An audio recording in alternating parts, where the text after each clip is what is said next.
Bobby Williamson has taken Kilmarnock to the brink of a UEFA Cup place, but they've got to win today to make sure. Craig Levein and Hearts are waiting in the wings, ready to take advantage of any slip, as the last issue to be resolved this season goes to the last day. Today, exclusively live from the Bank of Scotland Scottish Premier League, it's Kilmarnock against Celtic. And at the same time, we'll be keeping you right up to date with events at Tynecastle, where Hearts are taking on Dundee.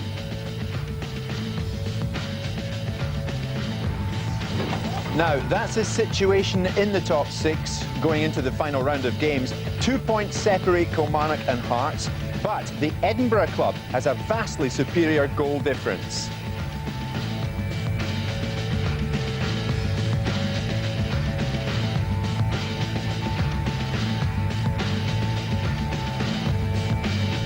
It's the final day of the season in the Scottish Premier League, and we are at Kilmarnock, where the home side need to beat Celtic to make sure of their European place. When we come back, we'll have the team news from Rugby Park.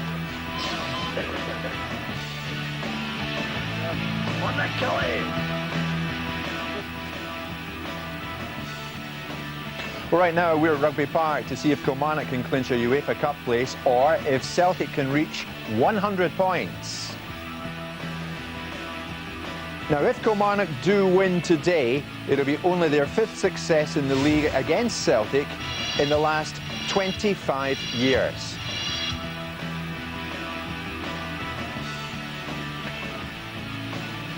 All those wins have come at Rugby Park, and all by 2-0. The most recent was in October 1998. Mark Roberts opened the scoring for Killie that day against a Celtic side managed by Dr. Joseph Venglos.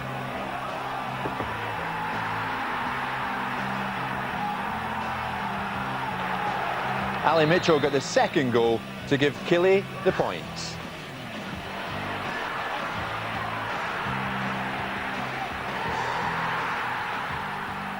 Let's hear from the Kilmarnock manager, Bobby Williamson, now. He's with David Tanner.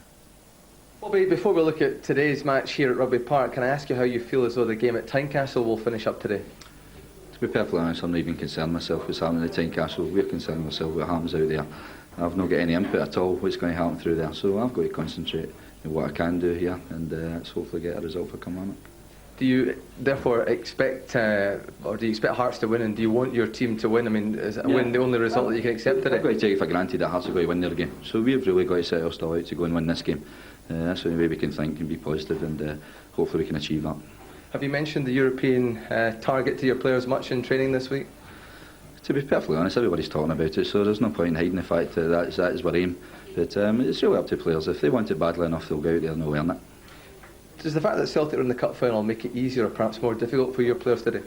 Don't know, David. We'll be able to judge it after the game. As I said, hindsight's a great thing, but as I said, foresight's even better.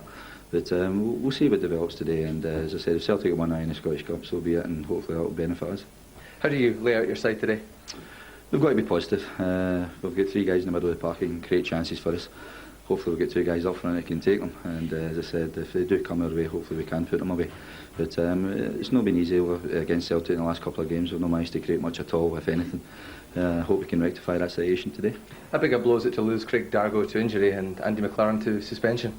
Yeah, it's a blow, but they're out, and we've got to, as I say, be positive. These other guys are in, and I'll be concentrating solely on them. It's a big blow for Craig, obviously, and us, but as I said, I've got to be positive and look at the guys that's coming in, and hopefully they can do the job. It's given Ali McCoist a great chance, of course, to go out in a high. Do you feel as though there's a goal or 2 left in the old legs? I certainly do. I watch him in training, and he's still sharp, and he still knows where back in it is. Doesn't get about the park as much as he used to. But come to think, I don't think he got about the park much at all. But he's certainly got a great goal scoring record, and hopefully he can add to it today. Bobby, thanks. You're welcome. Bobby Williamson there with David Tanner.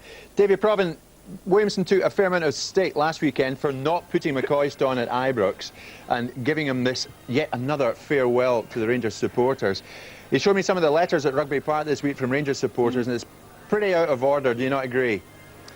I think Bobby was in a no-win situation, Jim, because had he put Ali on for a last farewell at Ibrox, I think the Kilmarnock fans would rightly have criticised them for not putting Kilmarnock's interests first. you know, he doesn't have a responsibility to anyone other than the Kilmarnock supporters and his board of directors. And for me, he got it spot on, however difficult it was for Ali to take that. Well, it wasn't that difficult, Charlie, because McCoist said to me afterwards, Williamson was right. He's the man who makes the decisions. Of course he is. And he's got to think of Kilmarnock, that obviously. involve Kilmarnock. He has to make those decisions, you know. We've seen the Old Firm games in the past where Ian Durrant, Ali McCoist, who are still legends at Ibrox, you know, they've been at the ground supporting Rangers. So what's wrong with that? There is nothing wrong with that. But Bobby Williamson, and as Kilmarnock players, Bobby Williamson must make decisions like that. So he has a responsibility to Kilmarnock, and I think he made the right call. Davey, when you see that makeshift Celtic side today, this might not be beyond Kilmarnock. Yeah, I mean, I think when the team sheet was handed in, Jim, and Bobby Williamson would have taken his first look at that side, he really would have been buoyant to looking at it. With no disrespect to the kids, but Kilmarnock will feel they have a real chance now. No Larsson, no Sutton, some other key players missing, no Moravcik. Kilmarnock will never have a better chance than today against this young Celtic side. And of course, it's in their own hands. If they win it, they're in Europe. All right, Rugby Park is our venue this afternoon for Kilmarnock against Celtic. And it's a match which marks the end of a glittering career for Ali McCoist. More on him when we come back.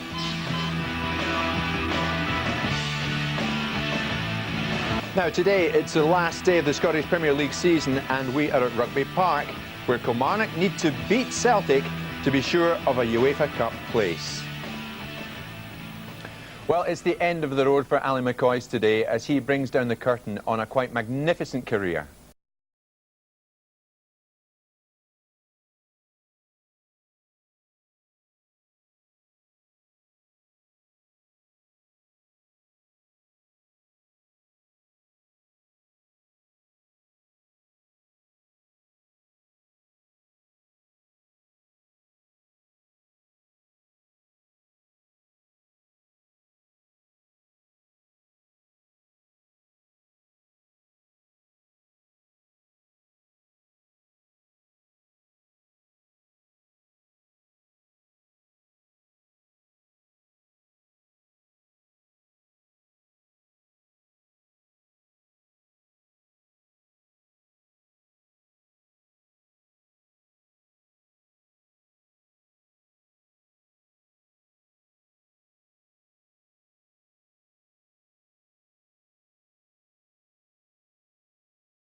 I've always enjoyed playing against Celtic over the years, and certainly wouldn't be any different because this is a game. If we win, we're in Europe. It's as simple as that, and I'd love to be involved on Sunday. You feel you could do him a turn on Sunday?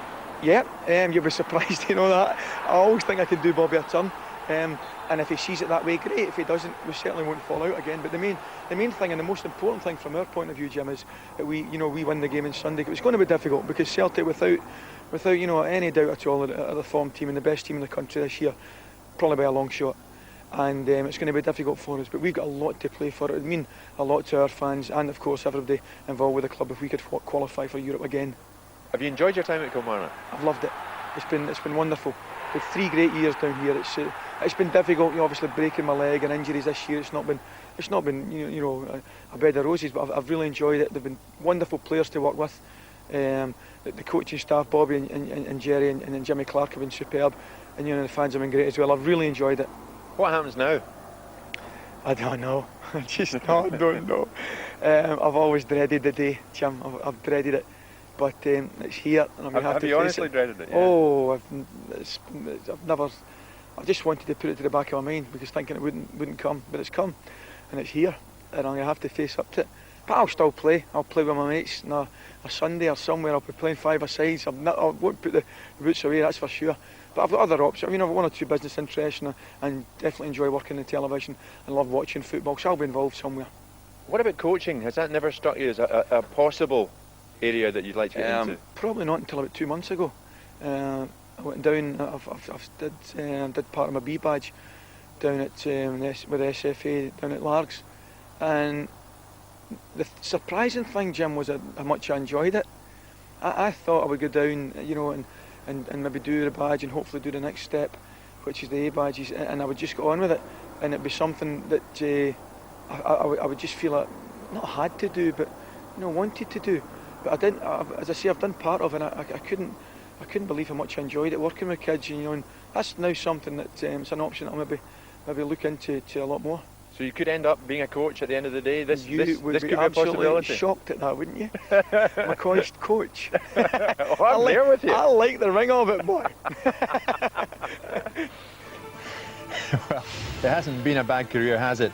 355 goals for Rangers and another 14 for Kilmarnock, contributing to a career total of 415. He scored 19 for Scotland, which makes him 5th in the all-time list, behind Dennis Law, Kenny Dalglish, Hughie Gallagher and Laurie Riley, and 27 in Old Firm games. It's all right, Charlie, isn't it? And what about that? Do we believe it? McCoist, the coach? I would not believe it, no. I mean, he says it's only as short as 2 months ago. Well, I could not believe it. How could any of the players take this guy seriously? He does have a serious side to him when it comes to scoring goals. He has been absolutely sensational in front of goals. Scored far too many goals against my old club for my liking. But, you know, he's bag of tricks, and I just don't picture Coista being a coach. You would need to get him out the Dominos team in the pub for a starter. Would you bet on him, though, or against him, getting a goal today in this crucial game for Killie against Celtic? You wouldn't. Sometimes, I mean, football has a lovely habit of giving the game a situation, like Matt Letizia yesterday scoring the last game at the Dale for Southampton against Arsenal. These things tend to happen. There's other occasions that players just peter out. It's a disappointing result for them and they don't really perform. You know, it's the adrenaline is flowing. You know, he'll probably be as nervous now as what he's been in the last 10 years because, you know, that thing's been put to the back of his mind. He is concerned, he's thinking to himself. The hard part for Coiste, I found this, and he's still going now, and I've been retired, about 6 years, although people probably say it's longer, is trying to get up in the morning and decide what you're going to do if there's no plans and nothing set for you. Coiste, he's going to find that difficult. Well, Charlie, we've known about Ali for a long time now. He's a guy we're just getting to know. Jesus Sanjuan. Now, they signed him from Airdrie. And we don't know much about this fella, but we do know he had a blinder at Ibrox last week. Well, we know he's technically gifted also, yeah, and we do know that he played very well against Rangers. So, you know, this is a guy with a bit of quality. I think Bobby's been very shrewd because after what happened to Stevie Archibald in Airdrie, you know, there was a lot of players came there and bedded into the Scottish game. Obviously, it was in the First Division, Jim, but there's no doubt that, you know, when you've got technical ability, then players will impress managers, and Bobby's went into the market and got them at a steal probably, so good purchases for him. I mean, look at this. What an effort that is, a tremendous save in the end, but you know, these guys can play. Sometimes you have to pay over the top for them, as David Provan mentioned earlier in the programme, but I think in this occasion, you're getting players who are relatively cheap, come adapted to the Scottish game, and these guys can play. He certainly can. He can pack a shot, but he's a great passer of the ball too. Yeah, and I think that's exactly what Bobby's looking for with Ian Durrant out injured. Every Celtic fan has enjoyed this season immensely, but it's a big day for Killie, a win, and they're in Europe next season. The action after this. So it's Kilmarnock against Celtic from Rugby Park this afternoon. If you fancy a bet, these are the match odds. Kilmarnock price at 11-5, Celtic 11-10 on. Interesting that. Now we know the current Celtic team, it's makeshift to say the least, and the draw's price at 13-5. Charlie, who's going to get this European spot, Kilmarnock or Hearts? I'm still going to favour Kilmarnock. I think Killie will probably take something from the game today.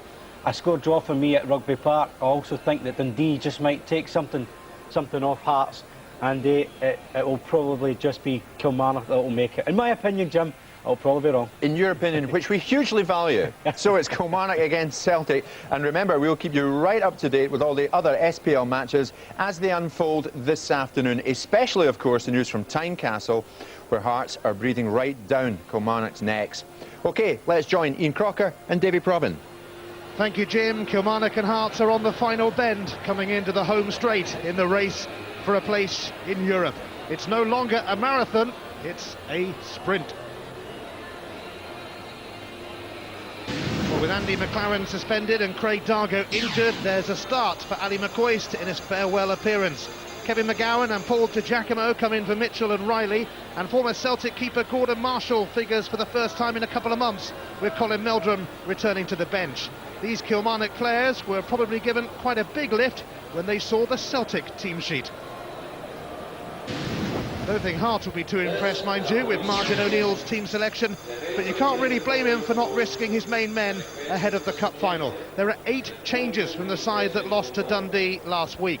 Kids like Fotheringham, Maloney and Smith figure, as do forgotten men Mahi and Tebbely. Of this starting 11, only Douglas and Vega are likely to kick off at Hampden next Saturday. Well, last week Kilmarnock played with a back 4 at Ibrox and took a real hammering, so perhaps no real surprise that Bobby has gone with a back 3 today. Kevin McGowne comes into the side having been left out last weekend. Either side of him, plenty of experience in Freddie Dindeleux and Chris Innes. The one thing that would strike you about this Kilmarnock back 3, they would be very capable in an aerial battle, but I'm not convinced they're going to get it today, because I think Celtic will try and get the ball into the feet of Smith and Maloney, neither of whom are the biggest, of course. And the one thing that we do know about the two kids, they will both go in behind, they will both try and stretch the Kilmarnock back 3, chase anything that's played over the top, and it's going to be a very interesting contest between the two kids and what is a very experienced Kilmarnock back 3.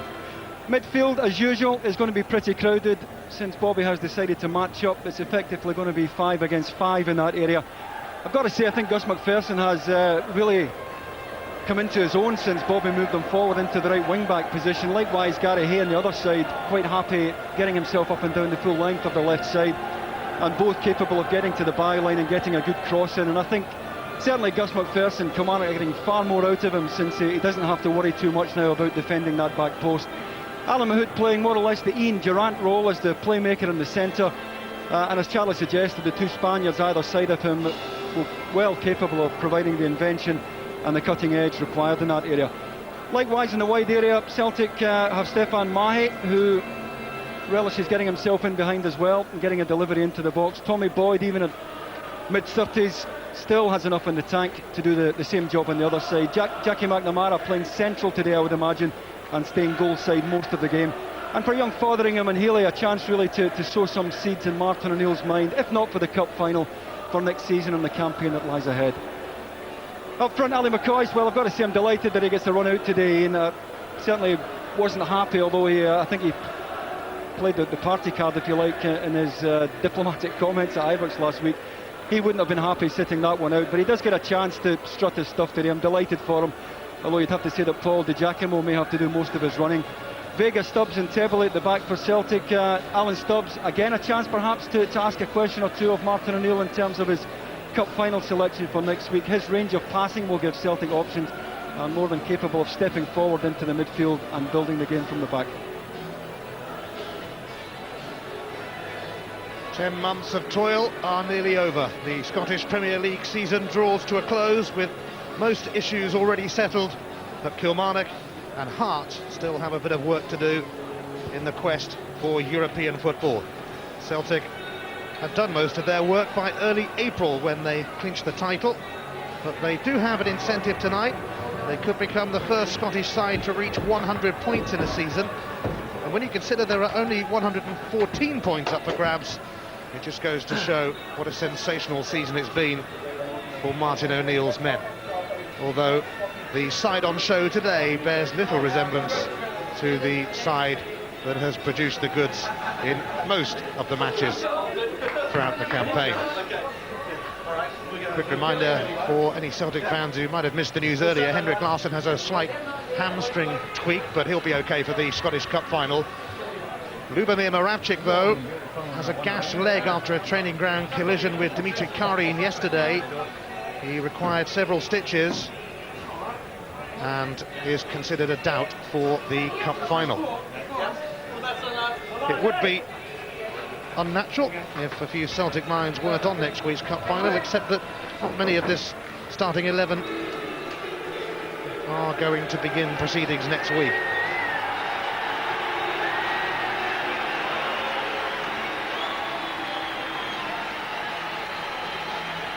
Kilmarnock have had their fair share of European action in recent years.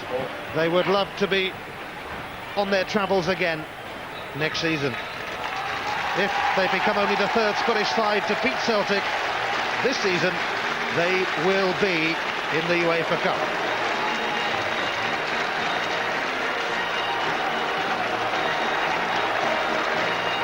Just over 22 years ago, on April the 7th, 1979, Ali McCoist made his Scottish League debut for St Johnstone. The rest is almost history. Over 400 goals later, a glittering career comes to an end here. But wouldn't it be just typical of McCoist to bow out with the goal against Celtic? He put 27 past them in Old Firm games for Rangers. Sean Maloney was born 4 years after Ali started playing. The 18-year-old caught the eye on his debut in the last Old Firm game at Ibrox and appears to have a very bright future. And the man in charge on the final day at Rugby Park is John Underhill. Martin O'Neill not taking any chances today. He spoke of the injury to Lubomir Moravcik in training, and I suppose that sums up just how unlucky you can be, really. He wasn't going to risk any more of his players today. Before the kick-off, there will be a minute's silence in memory of Bobby Murdoch.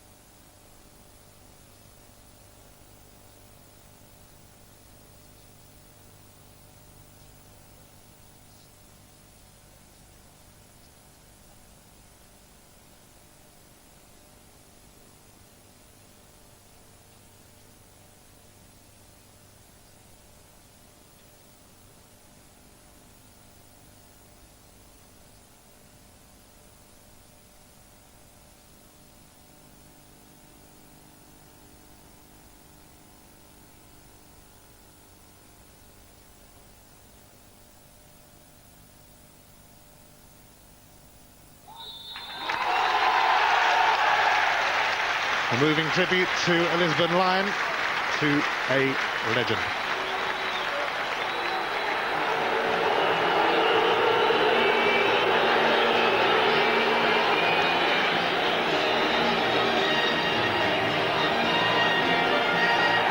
Kilmarnock are sick of the sight of Celtic, having lost all 4 previous meetings this season, including the League Cup final 3-0 at Hampden and including a 6-0 walloping at Celtic Park. So they probably owe the Glasgow Giants one. Is it payback time today?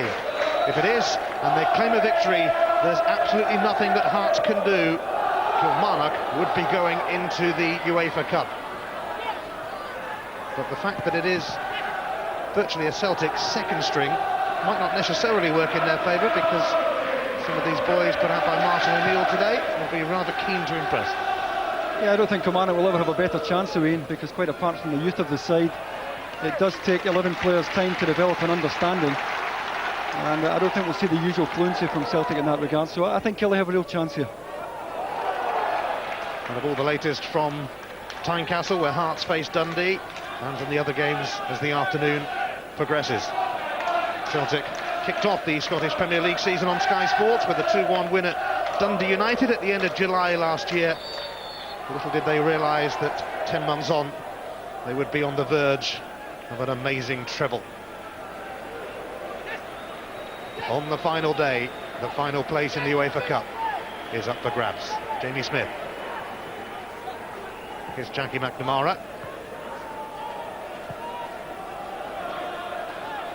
Alan Stubbs, and great to be commentating on him in action again. That's come off Gus MacPherson.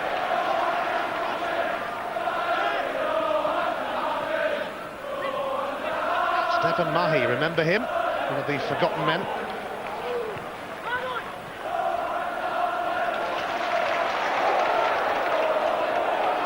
And a real head of steam from Giacomo here.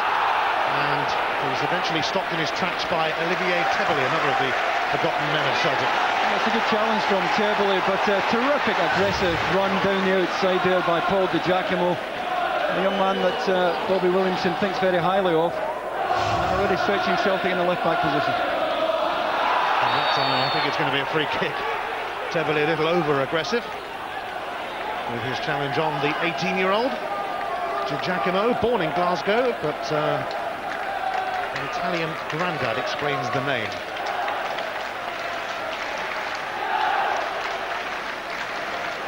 The free kick will be taken by one of the recently arrived Spaniards at Rugby Park, Antonio Calderon. Not bad either, although Robert Douglas not too troubled. Having said that, Douglas has sat out the last couple of games. Jonathan Gould and Dimitri Karim were given a run out. Colin Healy was caught in possession, but it didn't prove too costly. Fotheringham. Vega just went the wrong side of Maloney.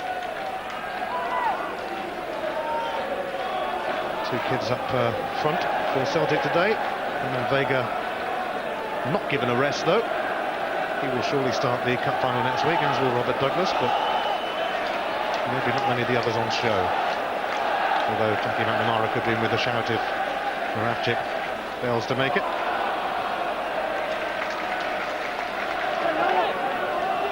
Hearts waiting to pounce if Kilmarnock fail to win here.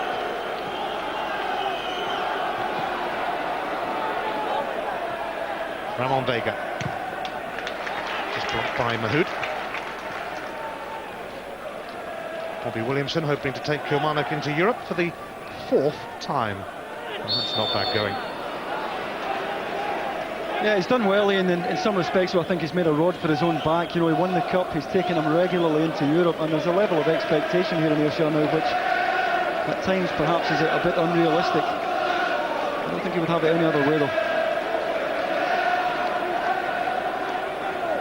Gordon Marshall facing his former club. On by Hay. Here's Kevin McGowne, who scored a stunning free kick against Hearts last time we were here.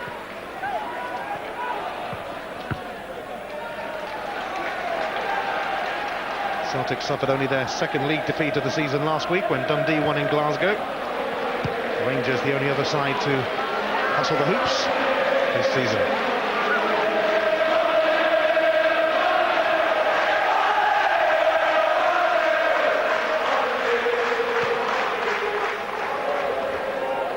The recent history of this fixture certainly favours Celtic in a very big way. And Marshall having to send that one into touch. Celtic seeking a 7th successive victory over Kilmarnock. Mahi's throw. Bit of a whack on the head for Smith then. Chris Guinness came across.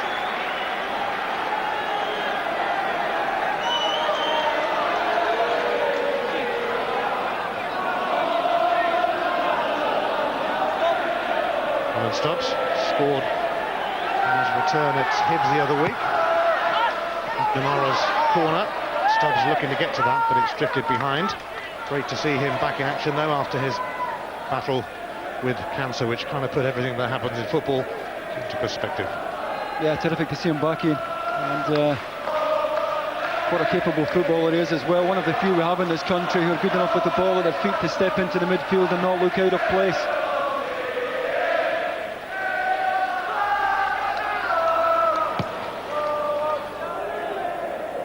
McNamara's header. Innes, but it comes straight back into Kilmarnock territory from Tebele.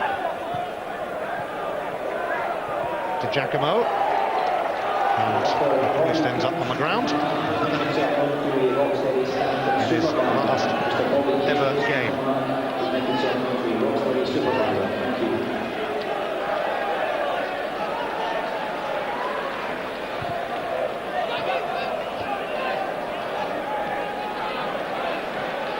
Fotheringham,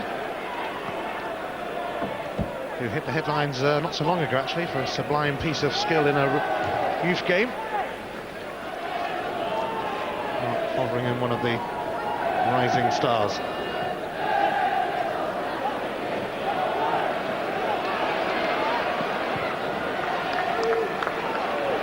McCoist is going to latch onto that.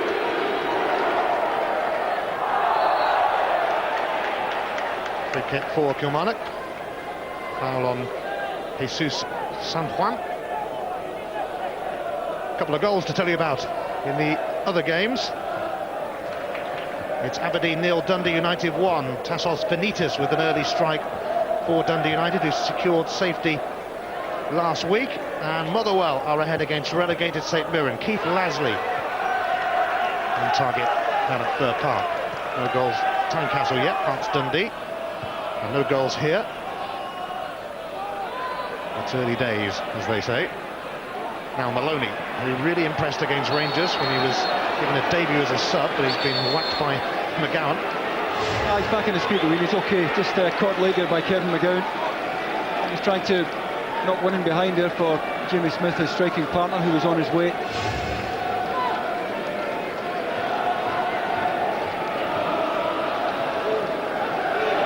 Jackie McNamara will take this free kick. Ramon Vega is lurking. Offside though.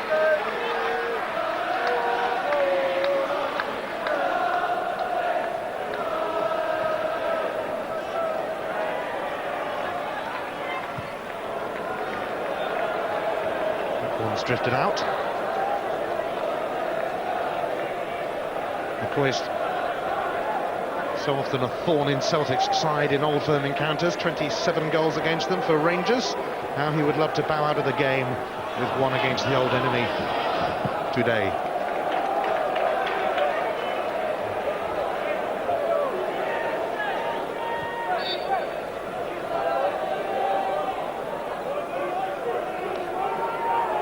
MacPherson's throw to Mahood. That might ask a bit too much of Giacomo, although he's going to give Stubbs a bit of a test.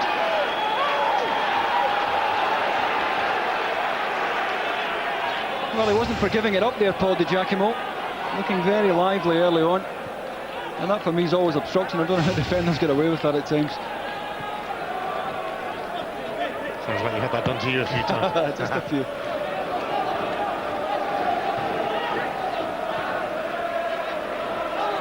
Vega, Tom Boyd playing in that right wing-back role. Had his testimonial against Manchester United, of course, in midweek. Over 57,000 turned up, so the drinks are definitely on him later on. Heavily struggling to get to that. Here's Mahi. He's lost out to Giacomo, who's causing Celtic all sorts of problems. MacPherson. Sanjuan sold a little short. Away by Healy, although it cannoned off Calderon. McGowan's header. Here's Hay, but not for long. And Boyd will find Smith. And now his fellow youngster Maloney, but Chris Innes was quickly in. McCoist. Passed out to Colin Healy, but Alan Mahood takes over.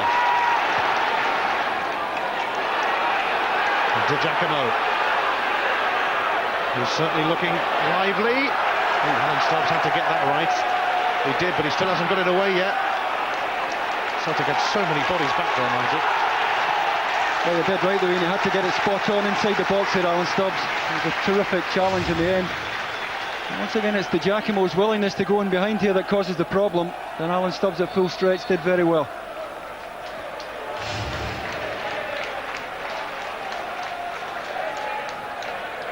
Just 18 years of age to Giacomo.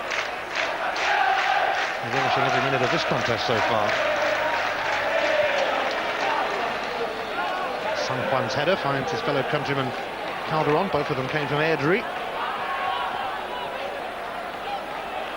Boyd decides to let it run with Gary Hay in close attendance.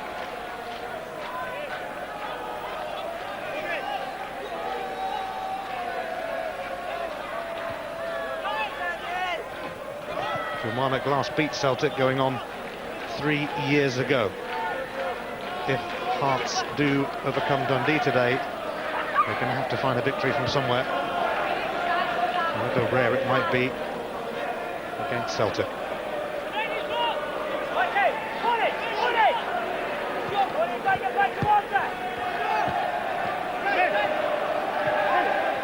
There was no European football for Kilmarnock last season, but that was a one-off in Bobby Williamson's time at the club. They finished second from bottom, and although it's often said that tables never lie, they were never really quite that bad, as they've proved by bouncing back this season. McGowne seeking out Hay, but just couldn't quite get to it. Yeah, but I think that's what Kilmarnock will need this afternoon, Ian. Both Gus MacPherson and Gary Hay to try and get down the outside on either side of the pitch and get a delivery into the box. That is the way the system is set up this afternoon. Martin O'Neill hoping to become only the second Celtic manager to lead the club to a treble. The other one, of course, Jock Stein. Overhit by Fotheringham.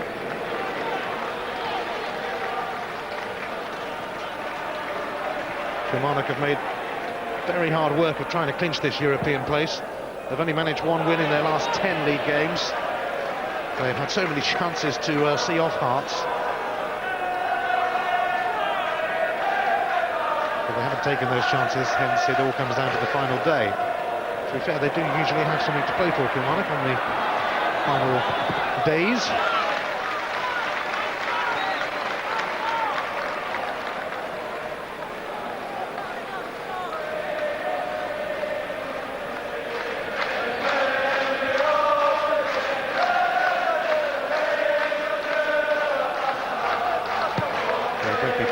Pitched, not looking at its best for sure, but Celtic might find a similar sort of pitch waiting for them next week at Hampden Park.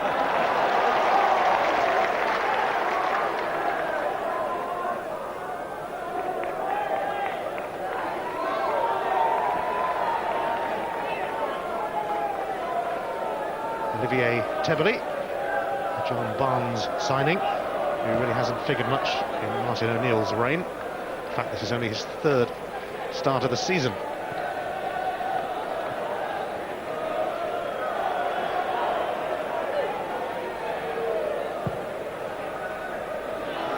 Tebberley launching it, and Tom Boyd trying to get in, but it's going to be a free kick against the Celtic captain. Yeah, Tebberley played into a good area, Ian.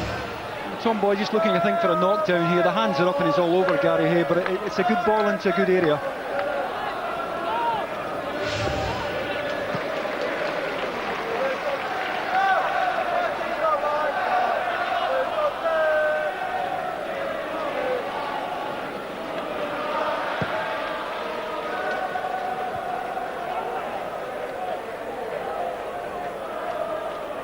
It's a little crowded in there. Calderon calms it down. Here's Dindeleux, who's just agreed a new contract with Kilmarnock. It really has proved a fine acquisition for them as well.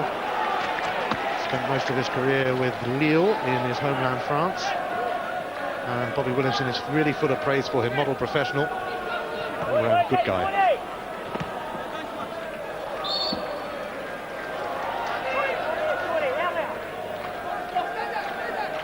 Kilmarnock hammered 5-1 at Rangers last week, hoping to avoid another defeat at the hands and the feet of the old firm. Away by Fotheringham. By Healy, rather.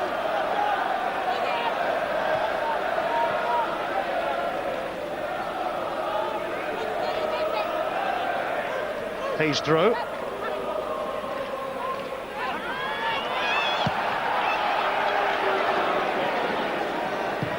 Dindeleux playing it safe by just touching that one into the stand.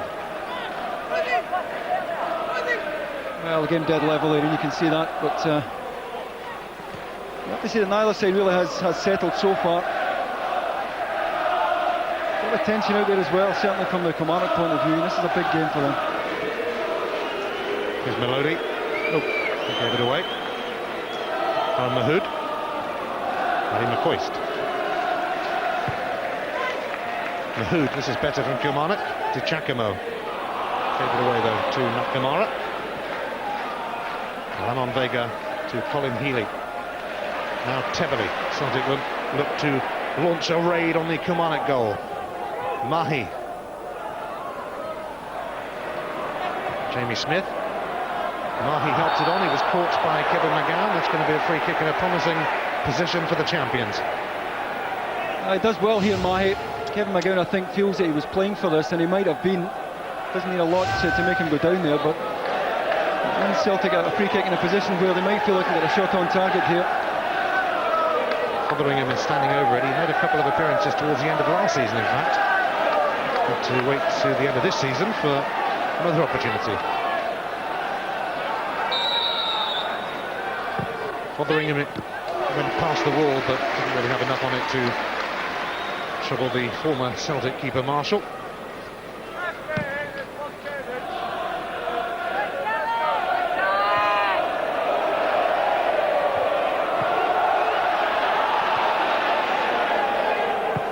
MacPherson will let that go for a throw.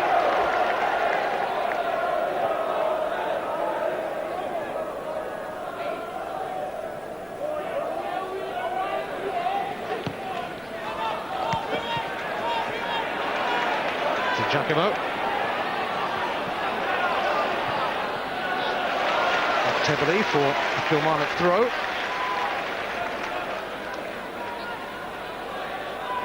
MacPherson's throw, Mahood trying to get on the end of that. It's away by Tebele though. And some more goal news from the other games in the Scottish Premier League.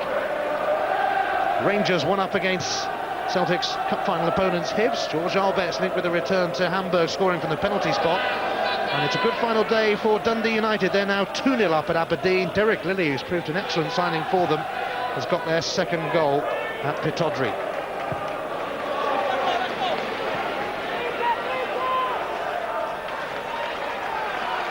And it's predictably a little nervy for Kilmarnock as they try to ensure a passage into Europe. Goals between Hearts and Dundee. None here either.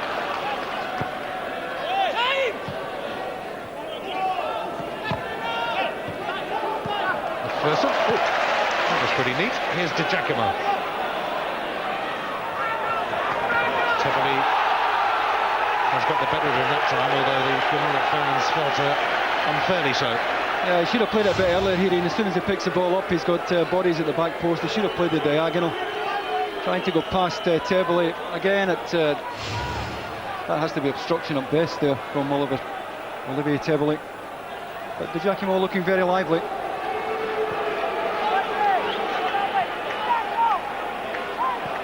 Ramon Vega. McNamara.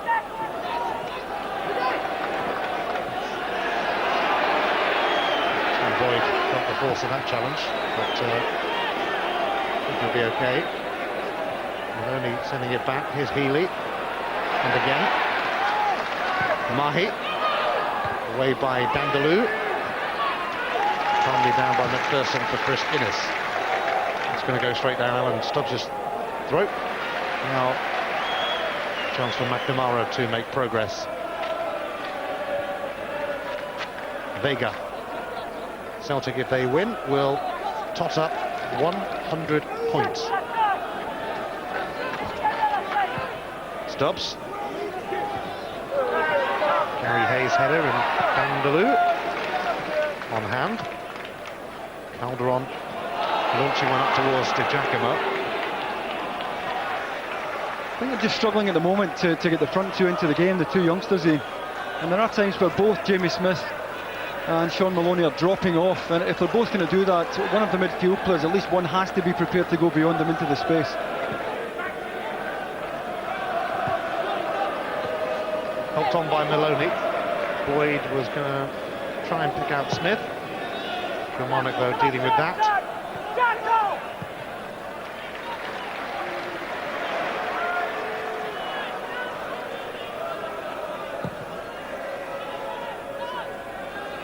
Much height up front for Celtic today, although Smith did win that header. No Chris Sutton, of course, in the squad. He's missed the last 5 games, and I'm sure that will put his cup final place in a little bit of jeopardy, although Martin O'Neill was telling us before the game that he's coming along quite nicely. Maybe he'll be just ready for the cup final.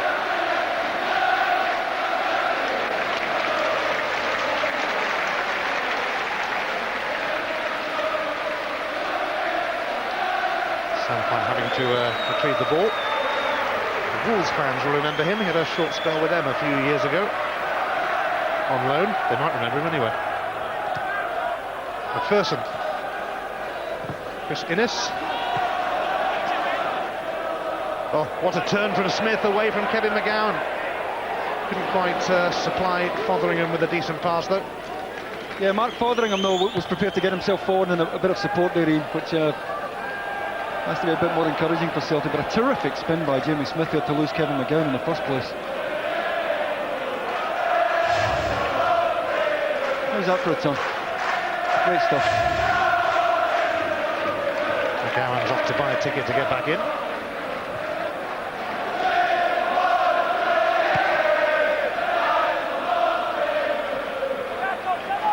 McCoist flicked that on, but Stefan Mahi is there to mop up. Mahi hasn't been seen much this season.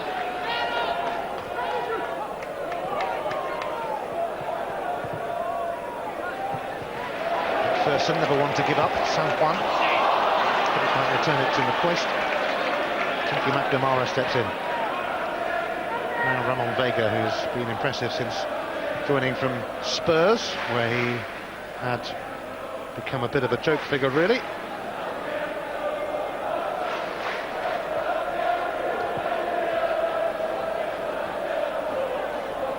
Mahi.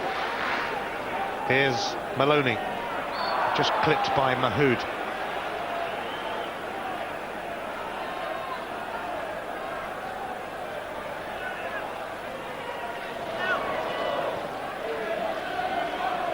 Mahi. It's won back by Sanjuan, and Calderon now shunts it through to McCoist. Here's Gary Hay.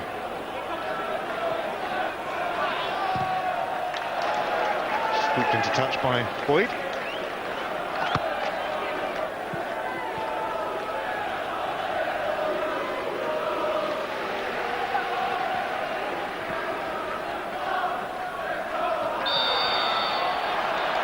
And now Kilmarnock get a free kick, which could come in handy.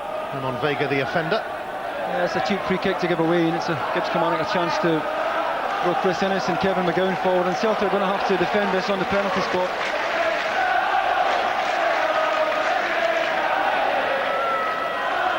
McGowne always comes in handy in these sort of situations, but Robert Douglas came for that and touched it away.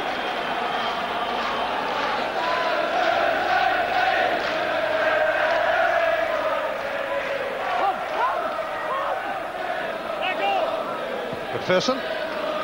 Now Antonio Calderon. Should be Douglas's, no problem. He duly gives it to Jackie McNamara. Boyd. No flag here. And what a chance for Smith. Oh, just wide. Well, a lot of room in behind there. Smith had timed his run to perfection. You see Healy checking out here in the central area. Smith prepared to go in behind. Kilmarnock well up the pitch. Had a chance to take it on a bit, in on goal there. Made up his mind early here to hit it. First time on the volley.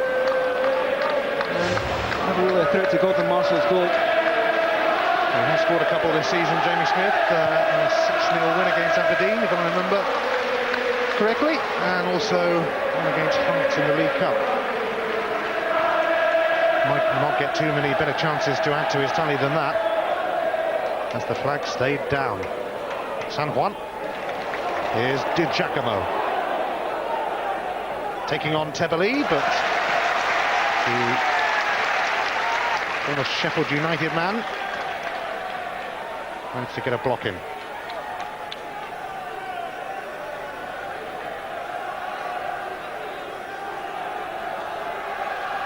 Dindeleux has scored with 3 headers this season. He'll be amongst those looking to get on the end of Calderon's corner. In fact, there's not much chance anyone would.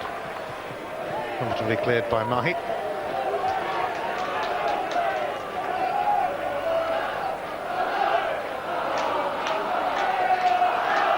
Still no goals at Tynecastle between Hearts and Dundee in the other crunch game on the final day of the Scottish Premier League season.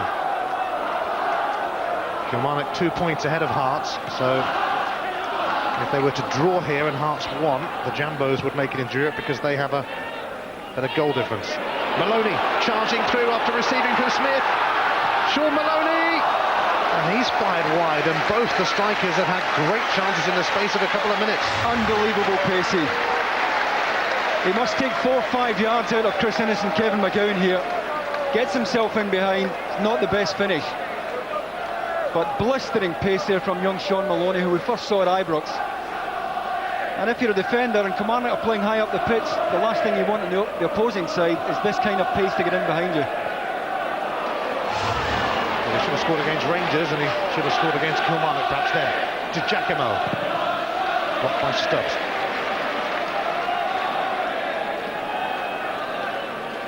His former club Bolton still have a bit of business left this season. The First Division playoff final against Preston. Live on Sky Sports. To Giacomo. Heavily stuck with him again, and Stephen Mahi picks it up.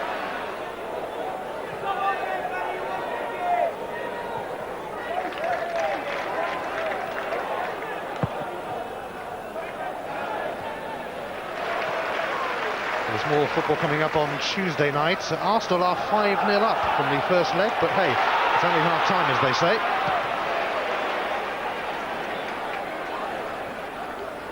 The Youth Cup final on Tuesday, second leg. Maloney's centre will be taken by Marshall. I don't think Tom Boyce too chuffed he comes 60 yards on the right hand side there to offer himself.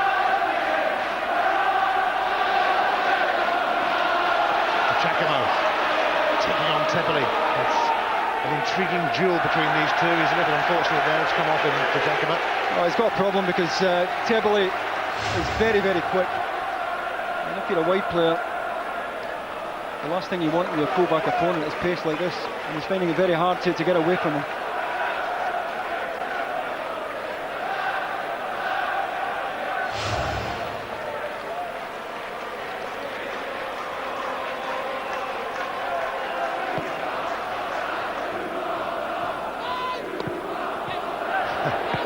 Tom Boyd knew what he was doing all along, really. Dindeleux covering. Kilmarnock have won more games away than at home this season.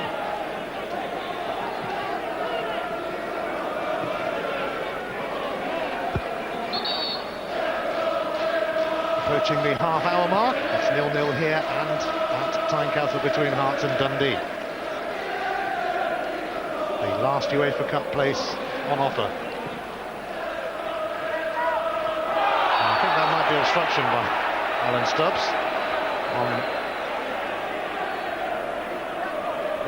Immediate acknowledgement there from Alan Stubbs. But Kilmarnock really have to try and ask a few questions of Celtic at the back, and they haven't had a shot on Robert Douglas's goal that's been of any threat so far. Dindeleux's free kick aimed towards Ali McCoist, but it's pretty tame in the end for Douglas. McCoist in from the start in his last game because Andy McLaren is suspended, and Craig Dargo, who's had an excellent season, is out with an ankle injury.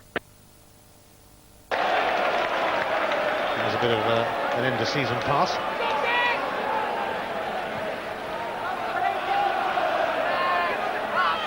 Vega. Stubbs. Dundee United 2-0 up at Aberdeen. Motherwell 1 up on St Mirren, and Rangers 1 up on Hibs on the final day of the SPL season. Tebley. Killie. Really hassled by McGowne. He fended him off. That was a bit loose from McNamara. Here's to Giacomo. McCoist ahead of him. Gary Hayes making a run to the left.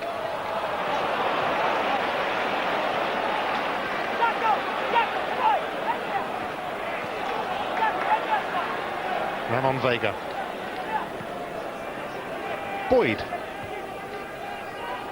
Jamie Smith looking to latch onto that. Dindeleux got there first though.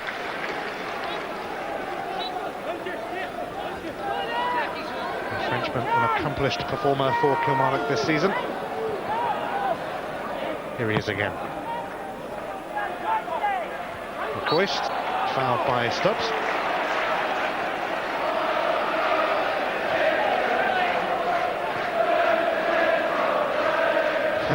I'd love to know what he's saying. In this. Oh, that's cut out by Healy. Now Kilmarnock could be in trouble. Healy to Maloney. Oh, well, Celtic completely lost their way then. Mahood, he's managed to poke it through to Giacomo. McCoist in the box, of course. Calderon arriving as well, and Sanjuan there too! Off the post from Sanjuan. Nearly, but not quite for Killie. Boyd, Maloney. Oh, he's looking to get away again. Watch out, Kilmarnock, but he's hit it first time, and it's a rather miserable effort in the end. Yeah, Bobby Williamson will be cursing the luck of Sanjuan there. The Giacomo shown the inside by Stubbs and picks out Sanjuan well. He's under pressure, has to take it early, and it's just moving from right to left there. And eventually it's just a couple of inches too far left.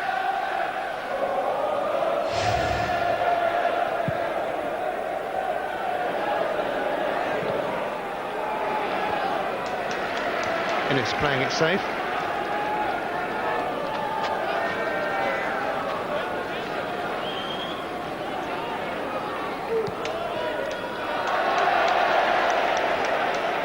Kilmarnock have scored fewer goals and conceded more than any other team in the top six. And it really has been an arduous effort in trying to clinch this European place. I fancy Marshall for that one. Played his last game for Celtic on the day Henrik Larsson made his debut for them.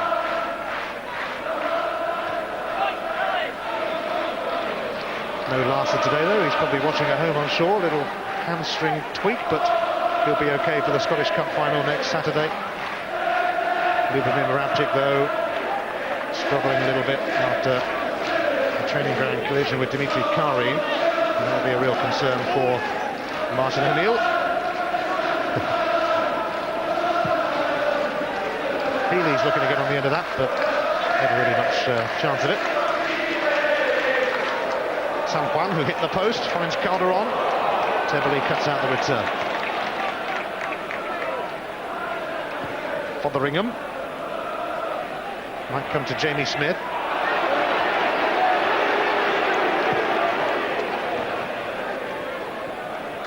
Calderon. I think that'll be a free kick, fouled by Fotheringham. There's a goal at Fir Park, another one, an equaliser for St Mirren, who sadly will be leaving us after today from the Scottish Premier League. Jose Katongo on target at Fir Park.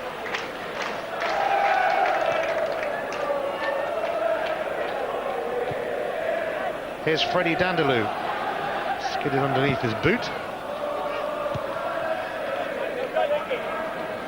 Mahood.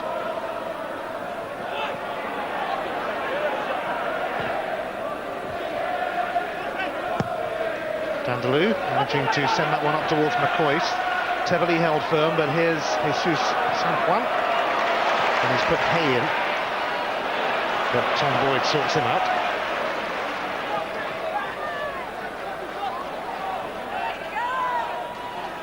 Alan Mahood, once signed by Brian Clough at Nottingham Forest.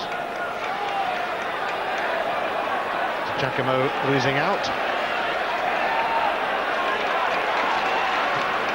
Antonio Calderon to Giacomo. McCoist! Oh, he's dragged it wide. so close to a farewell goal against Celtic. Well, they did so well to make the chance in the first place. Olivier Teverley trying to be too clever in the first place.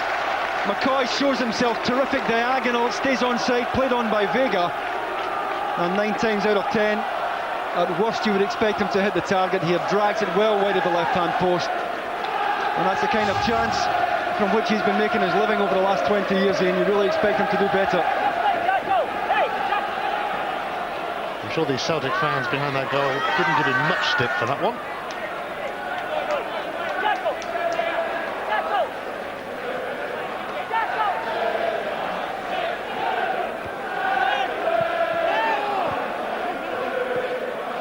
Mahood. Here's Innes. Kevin McGowne, who was left out at Ibrox last week. Sanjuan. Dindeleux.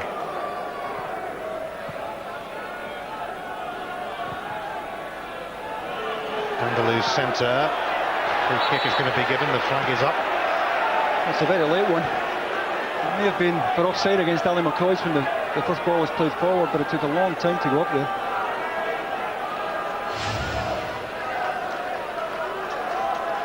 Well, he's level here as the ball was played forward. And that may have been for backing in there to Tebele, but not a great deal in that.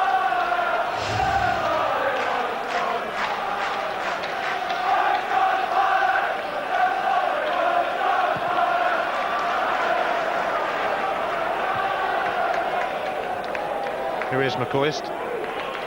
Calderon. To Giacomo. Offside that will be against Alan Mahood.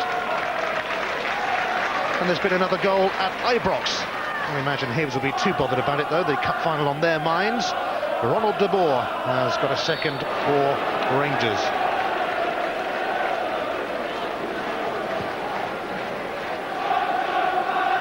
The curtain comes down on the Scottish season at Hampden Park next Saturday when Martin O'Neill comes up against Alex McLeish and Hibs, with the treble looming for Martin. But Hibs, that time they won the Scottish Cup, 99 years they had to wait.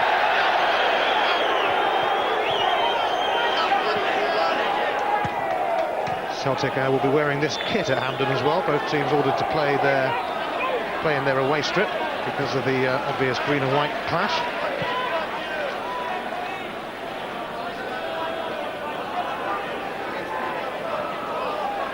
Here's Fotheringham.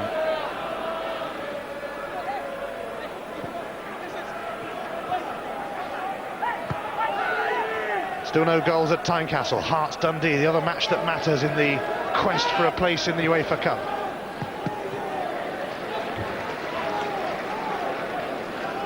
Just over 5 minutes of the first half remaining at Rugby Park. Here's Alan Stubbs.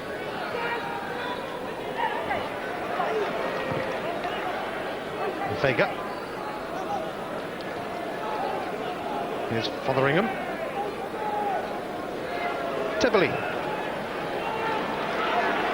Vega.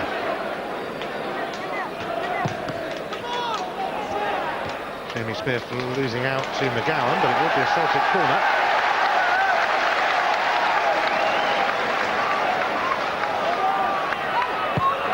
It's taken quickly by McNamara. Fotheringham delivers, and Tebele looking to get in, and he might still be there. And brave goalkeeping from Gordon Marshall. Yeah, Gus MacPherson got a critical touch here though. Tebele under pressure from Kevin McGowne originally managed to dig it out.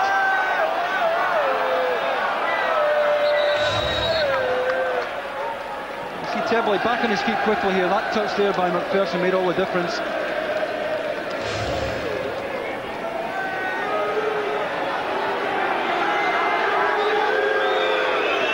Person in need of a bit of treatment.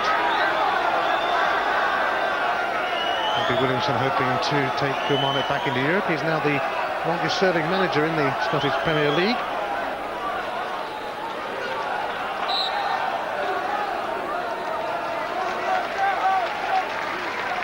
Person being checked out. Superb servant to Kilmarnock down the years, and there have been quite a few of the years. A decade Rugby Park, the former Rangers man. Taken a few bangs and bruises in his time as well, and probably dished a few out.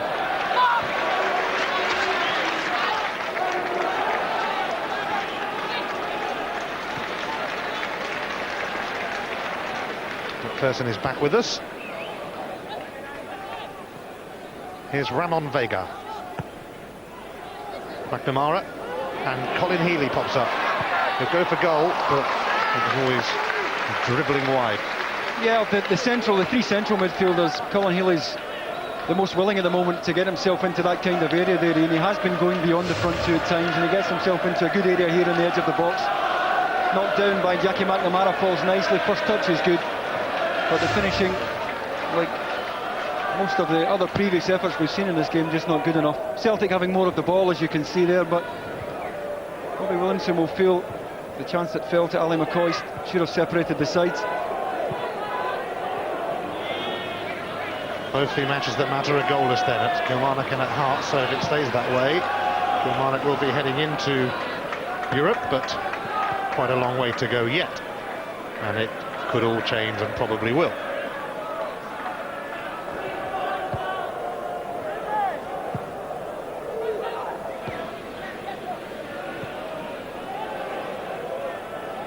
Mahood.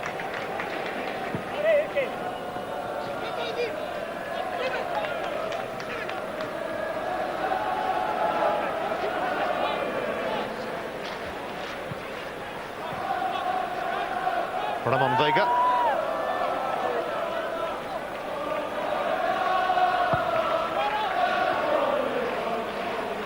Away by Innes, here's Sanjuan.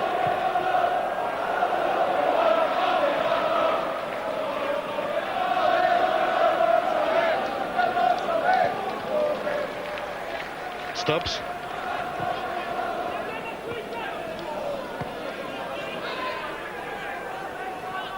Half-time fast approaching at Rugby Park. It's no surprise that Celtic, having conceded a goal in this first half, is an amazing statistic. They've only lost 4 first-half goals away from home all season. That'll please the Anorak Brigade, that one. Kamara putting Boyd in, he's kept it in, but now it's gone out.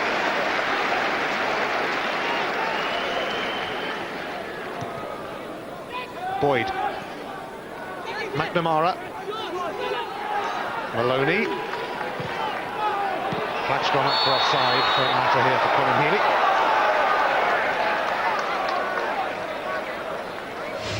Yeah, it must have been tight. Once again, it's Healy who's prepared to go forward there. Well, a couple of them, Stefan Mai half a yard off as well, although probably deemed to be in passive play. Just 1 minute of added on time in this first half.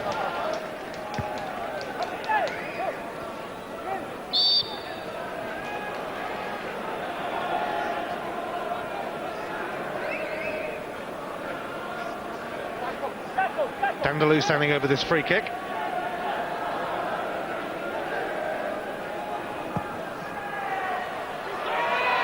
Robert Douglas shouts, comes and claims.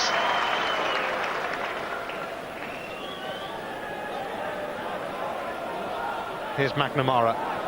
Certainly seen plenty of the ball in the first half.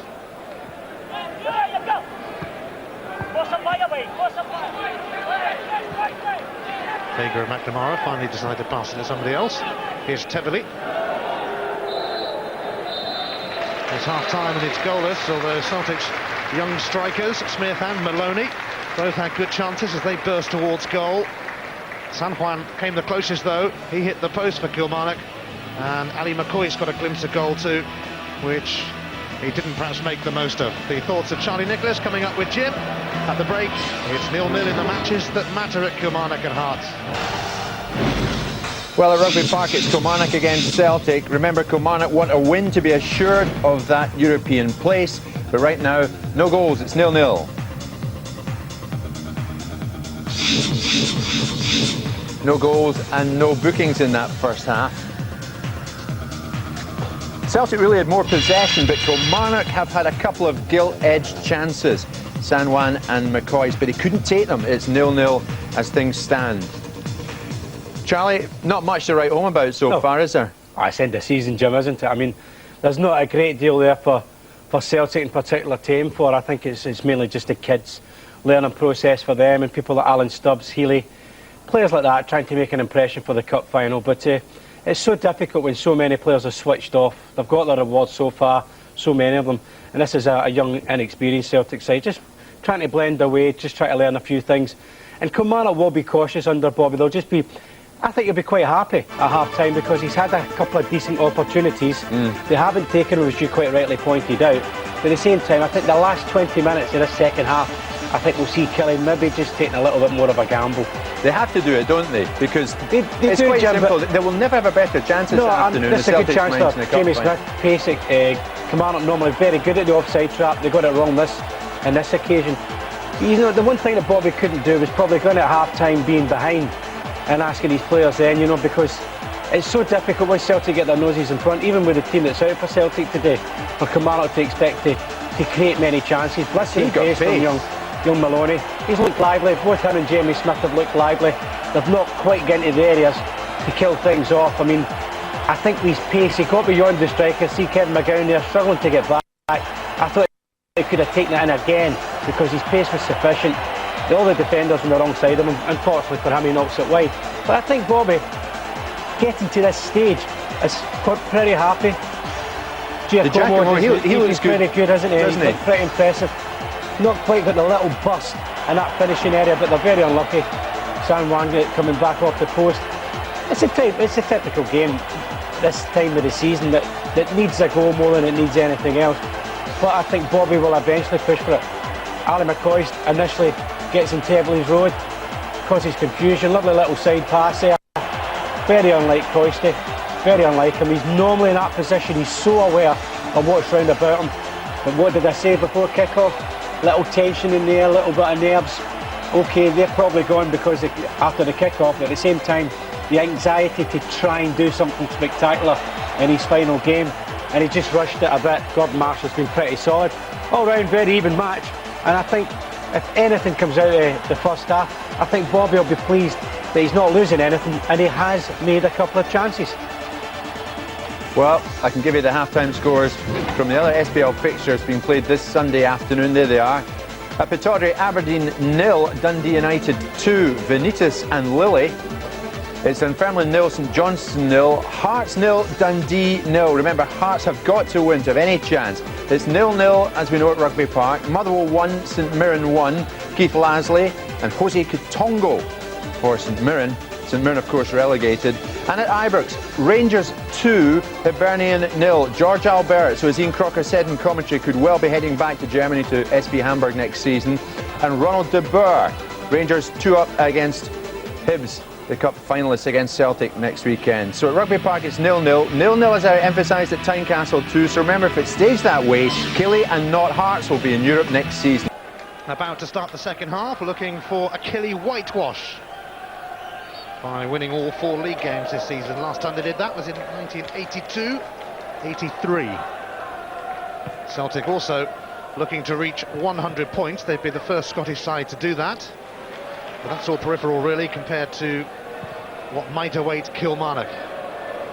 They have a very serious target in sight, a place in the UEFA Cup. At the moment it's theirs because it's goalless here and goalless too at Hearts. But if Hearts were to win, then Kilmarnock would have to win here. The draw would not be good enough for them because Hearts have a better goal difference. We'll have all the latest from Tynecastle throughout the second half here and from the other games on the final day of the Scottish Premier League season. Will it be Craig Levein or will it be Bobby Williamson going into Europe next season?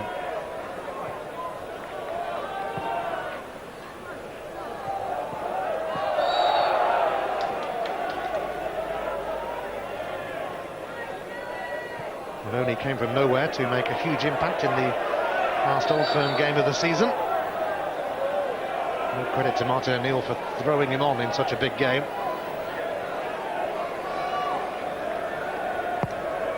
Dindeleux's free kick. Ennis came in on it.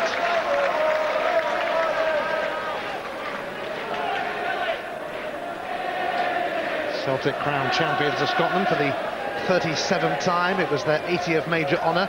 They'll be going for their 81st next Saturday at Hampden when they meet Hibs in the Tennent's Scottish Cup final. Mahood turning that one on. To Giacomo looking to give Teverley something to think about, but unable to do so on that occasion.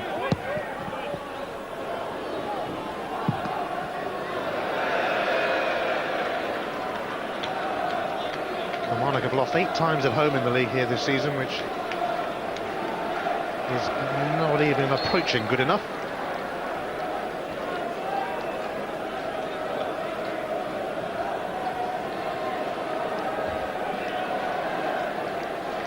I think Ali McCoist is going to come off soon for Kilmarnock, because Christophe Cocard is waiting to come on. Dindeleux knocks it away.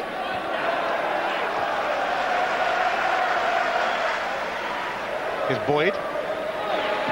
Straight to Calderon. And now Gary Hay.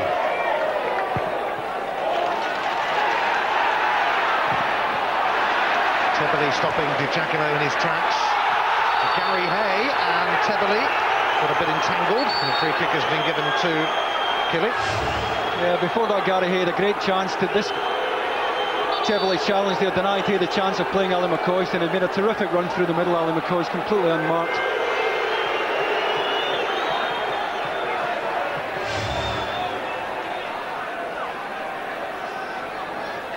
So, Kilmarnock hoping something will come of this. McCoist, this might be his last chance to grab a goal.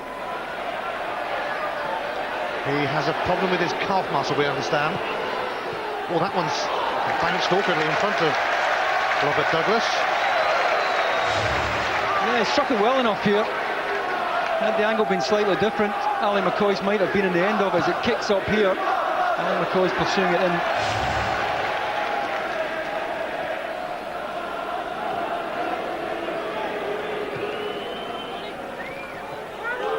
Jamie Smith sniffing, but it's away by McGowne. To Giacomo. Got the better of Tebbeli that time. Here he goes, charging past Alan Stubbs as well. McCoist waiting for the centre. Doesn't reach him though.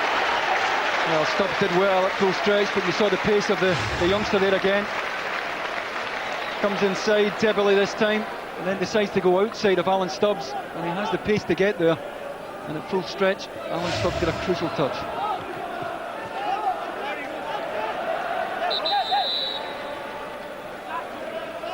Kilmarnock are going to make this change. Christophe Cocard is coming on, but thanks for the memories, Super Ali.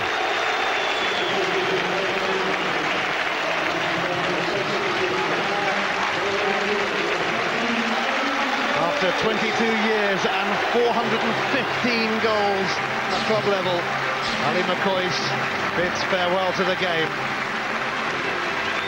A legend.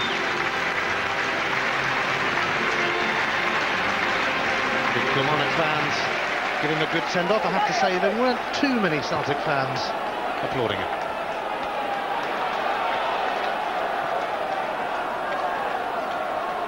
McCoist struggling with a calf muscle problem.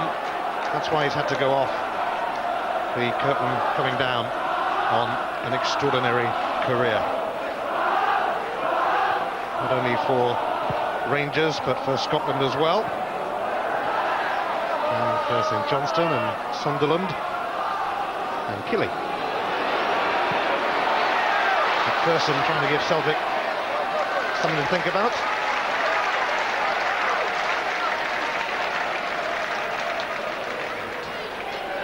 So McCoist can now concentrate on the old showbiz career.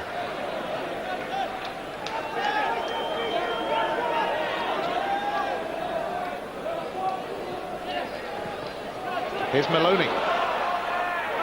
Will it open up for him? It might just. And he slips it through to Stephen Mahi. He might have done a little better. Youngster did well to create the chance in the first place here, and he's forced inside onto his left here.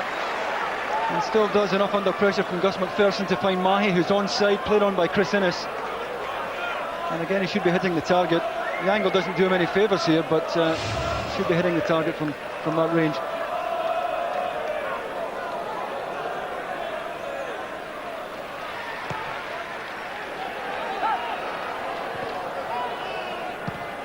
Mahood's volley.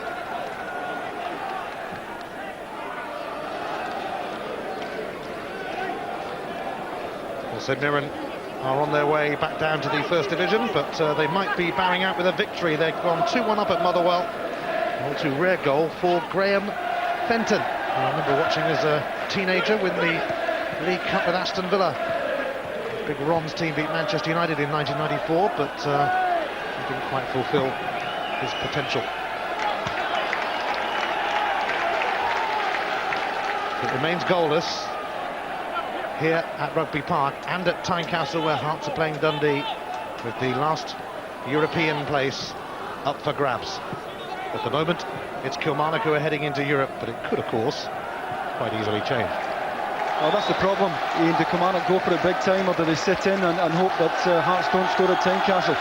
Speaking to Bobby earlier on in the week, he said that they have to go on the assumption that Hearts are going to win that game. And he was looking for Kilmarnock to be positive and try and get in about Celtic. But I think the longer this game goes on, and if there is no news from Tynecastle, I think the natural tendency for Kilmarnock would be to try and sit in and defend what they have. Here's Maloney.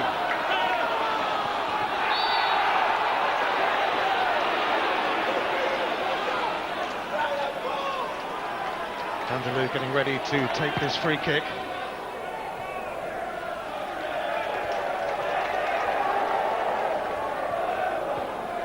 Here's Gary Hay.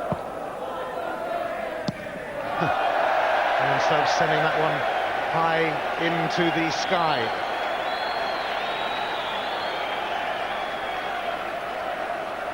I think the ball has disappeared out of the ground here.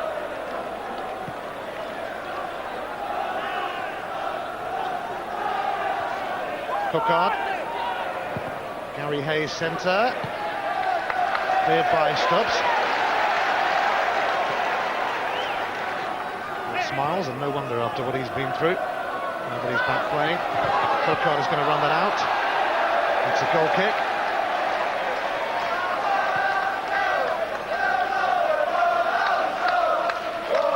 There has been a goal at Tynecastle, and it's gone to Hearts. Stefan Adam, the scorer. So as it stands at the moment, the Jambos would be heading into Europe, because a draw would not be good enough for Kilmarnock. Their goal difference way behind Hearts. I'm sure the news of that goal will filter through to the fans here at Rugby Park. Kilmarnock have got to go for it, because at the moment it's Hearts who are heading into Europe. Fotheringham. Offside. Well, again, it's Healy who's prepared to get himself forward, and again I think this must have been pretty tight here. Made a lot of intelligent runs, Colin Healy. Well, does Kevin McGowne get up in time here on the near side? Perhaps just. Kilmarnock living dangerously there. Well, Bobby Williamson said he didn't really want to know what was going on at Tynecastle, but it might filter around Rugby Park. He's gone a little quiet, must be said. MacPherson.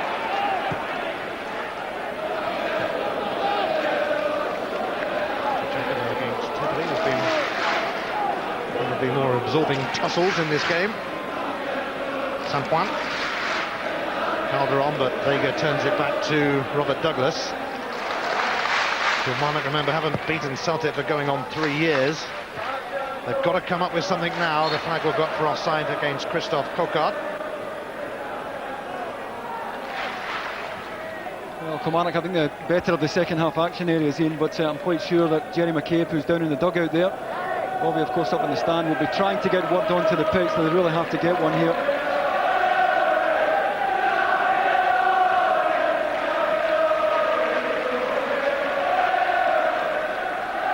As it stands at the moment, a draw, not good enough for Kilmarnock. Chris Innes steering that one away, but only straight to Stefan Mahi. Smith. Mahi, who was sent off the last time Kilmarnock did beat Celtic. McNamara trying to get in here, but it's going to spin off his boot and go behind.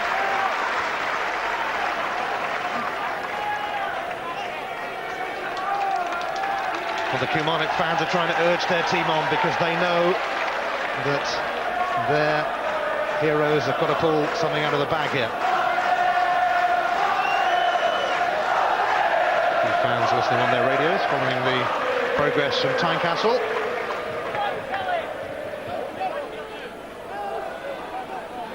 MacPherson. Gary Hay. Here's Calderon. Cocard on for the injured McCoist. That's not going to be kept in though by Gary Hay, and there's going to have to be a real sense of urgency about Kilmarnock soon, although there's still over half an hour to go.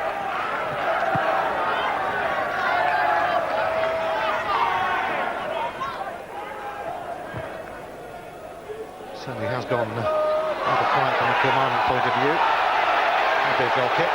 Cocard thought he was fouled by Stubbs. Yeah, I can see his point as well. That was Stubbs' left hand outstretched here. Cocard was never allowed to get anywhere near it. I can see why he was frustrated.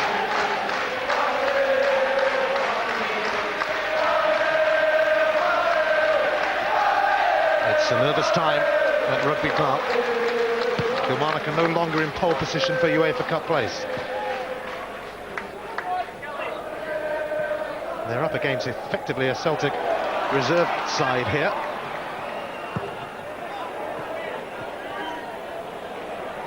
Mind you, there's still a fair bit of talent on show, even if it is a virtual second string. The offside flag goes up against Cocard.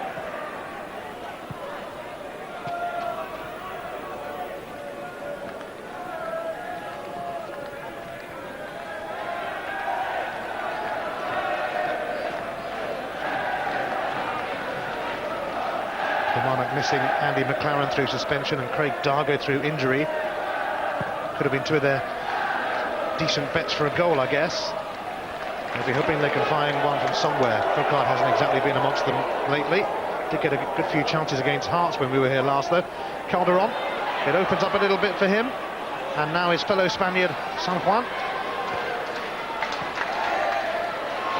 Gary Hay has not kept that in. That's the story of the afternoon, Ian, and the frustration starting to spread through the Kilmarnock support here. Well, St Mirren have had a pretty good end to the season, despite being relegated, but what happened before the last few weeks condemned them really. They're 3-1 up at Motherwell though, and it's a second goal for Jose Kitongo. Kitongo's former club Hearts heading into the UEFA Cup at the moment. Courtesy of a better goal difference than Kilmarnock. McNamara took it off Calderon. Here's Colin Healy, the impressive young Irishman. Olivier Tevely. Healy showing too much of that to Chris Innes.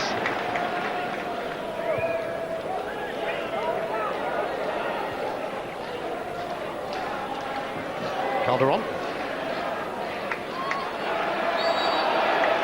Free kick given in his favour.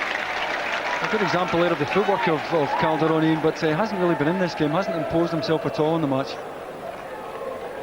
Played for the likes of Mallorca and Rayo Vallecano in Spain, but none of the really big clubs, although I suppose Mallorca might think they are a really big club now, having had a very successful few seasons.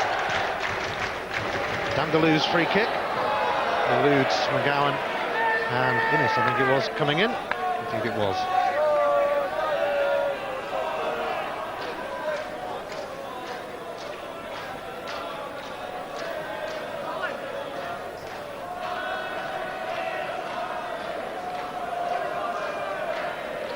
Kilmarnock 46 points behind Celtic in the table. Jamie Smith skipping away from all comers, but he will get the free kick. Bobby Williamson has left his place in the director's box to come down to the touchline and to stir his team on to a final flourish this season. Just under half an hour remaining. At the moment, it's Hearts who are heading into Europe. 1-0 up against Dundee. Stefan Adam's goal at Tynecastle.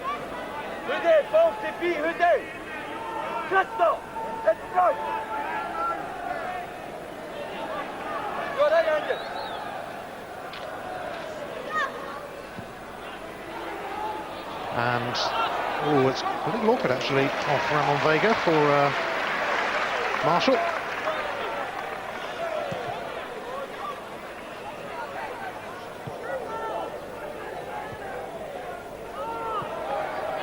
Stubbs does come through to Smith, who has Dindeleux to contend with. It's trickled over the line. It'll be a Kilmarnock throw. Celtic with 31 wins in 37 league games this season. Astonishing, really.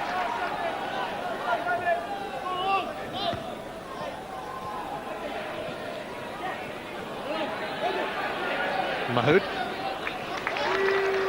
feeding it back to Marshall. Cocard rising with Stubbs, the two number 6s. Here's Tebeli. Mahi advancing down that left-hand flank, but Giacomo showing the sort of determination that will come in handy for Kilmarnock as the season draws to a close. They've got to come up with something. Yeah, I think a few of his teammates could do with a similar attitude to young Giacomo. Kilmarnock have to go and try and press the ball, I think, a bit quicker. Deny Celtic any time on it. Stop Cocard. Mahood delivers. It's away by Ramon Vega. Dindeleux knocks it back in, but Stubbs steers it through to Douglas. Another goal at Ibrox, and another goal for Ronald de Boer. Maybe the best of him is still to come as well next season. Rangers 3-0 up against Hibs, who have their minds firmly fixed on the Scottish Cup final next week when they play Celtic. But they won't play many of these Celtic players next week.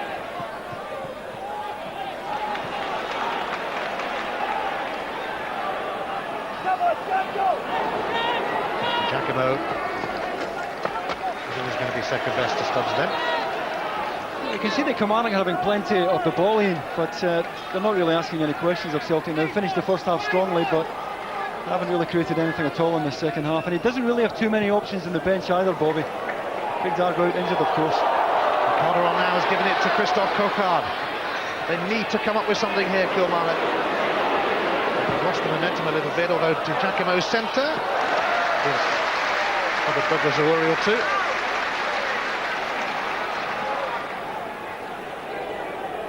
Boyd. Dindeleux. Gary Hay couldn't bring it under control.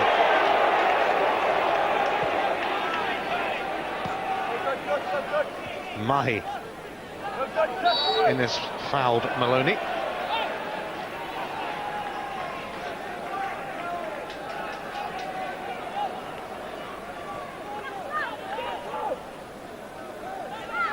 Kilmarnock have only scored 19 goals at home in the Scottish Premier League this season. That is the lowest tally of all the clubs at home. The flag was a little late then against Kilmarnock.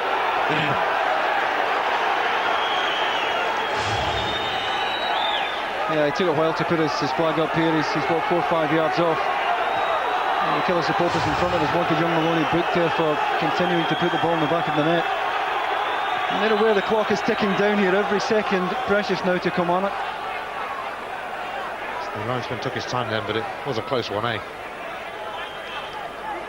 At the moment, the European place is slipping away from Bobby Williamson.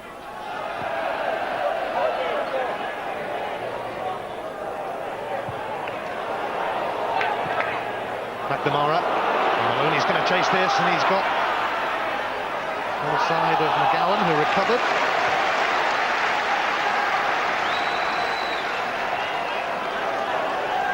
Tom Boyd will take the throw. Victory for Celtic, and they will complete a century of points in the Scottish Premier League. Boyd centre, duly dispatched by McGowne though. It's going to fall for Gary Hay.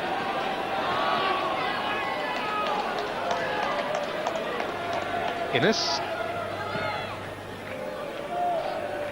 Stubbs will fancy that.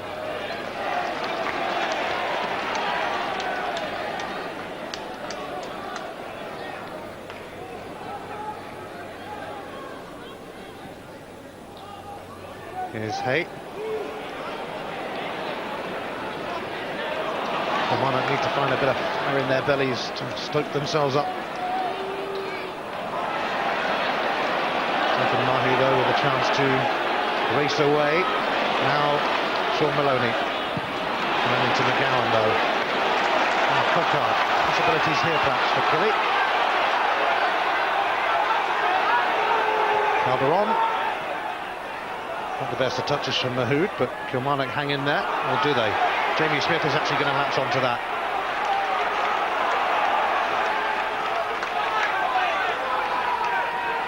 Well, nobody can hang on to the ball at the moment.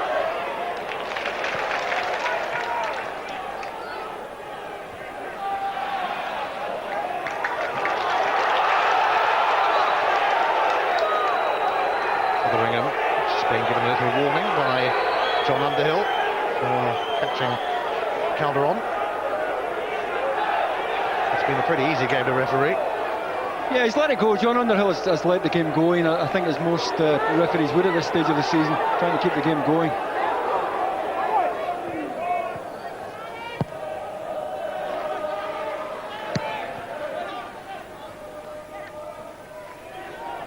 Maloney. McNamara, Stephen Mahi progressing. McNamara will look for him, but Gus MacPherson was there, although he had to knock it behind for a corner. I think he was waiting, and Gordon Marshall coming there. Yeah, you can see the exchange there between MacPherson and Gordon Marshall. He's just ushering this back, hoping that Gordon Marshall will come, and eventually has to play it behind. Kilmarnock napping a little bit with the short corner.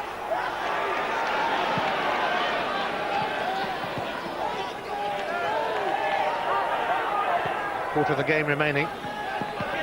Jamie Smith inside of Hay, away from Dindeleux.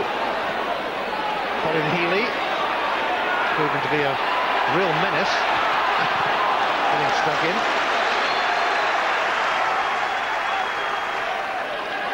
Cocard. Calderon. Hay.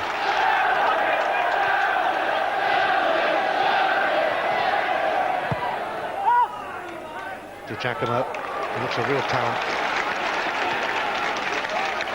MacPherson. Jesus Sanjuan. He was part of the Real Zaragoza team that beat Arsenal in the 1995 Cup Winners' Cup final, the famous final when Naeem scored from the halfway line. Well, got to go for it, Kilmarnock, so they're bringing on young James Fowler and taking off Gus MacPherson. Fowler has only played 18 minutes of football since the turn of the year, so he's either going to be rusty or fresh.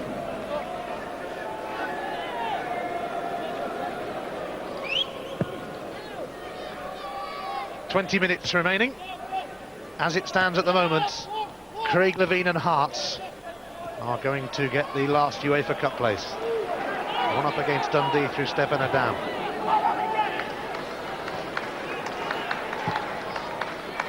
Kilmarnock then would pay the price for a pretty poor goal difference. A minus goal difference, in fact, the team as high as them in the table. It'll be a painful one to lose out in the last game, because Kilmarnock were 15 points ahead of Hearts at one stage this season. Well, you have to give Craig Levein's side credit for the way they've eaten into that lead. Well, if Bobby doesn't make it, it will chew away at him for a while, I think, because they've had so many chances to move clear of Hearts. Maybe they're not finished yet, though, to Giacomo. Heavily, though, ensuring that he shall not pass. I think he should have had a free kick, though, initially. His hands well up there. Here's Smith. He could be away here. This is sort of accompanied by Kevin McGowne. He's really trying to get Kilmarnock going. Calderon, Sanjuan.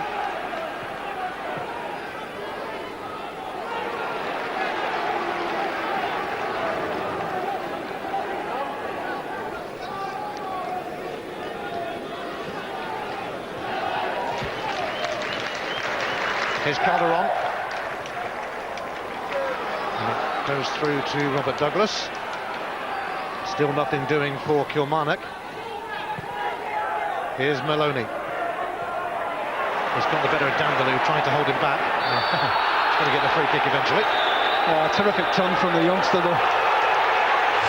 Freddie Dindeleux absolutely skinned here up the line.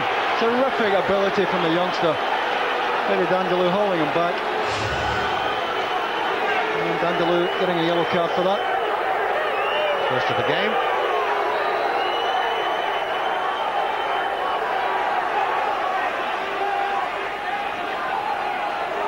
Tom Boyd then ready to float this one in. Ramon Vega will fancy it. It's away by Dindeleux though. It's going to be a free kick in Kilmarnock's favour. There's more bad news for them though, because at Tynecastle it's Hearts 2, Dundee 0. Colin Cameron with the second for the Jambos. So no doubt about it now, Kilmarnock have got to win as they thought they might on the final day. If it stays all square here, they would lose out on goal difference to Hearts.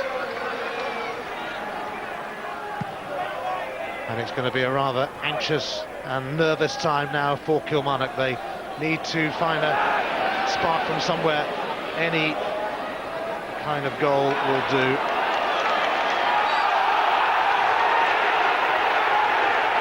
Some fun with plenty to say about that. Yeah, I mean, I think he reckons if Dindeleux has been booked that Colin Healy might be due a yellow card for persistent fouling.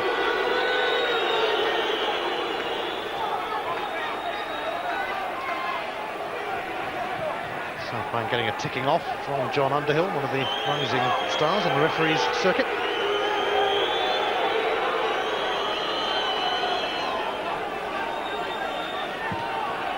McGowne with the free kick.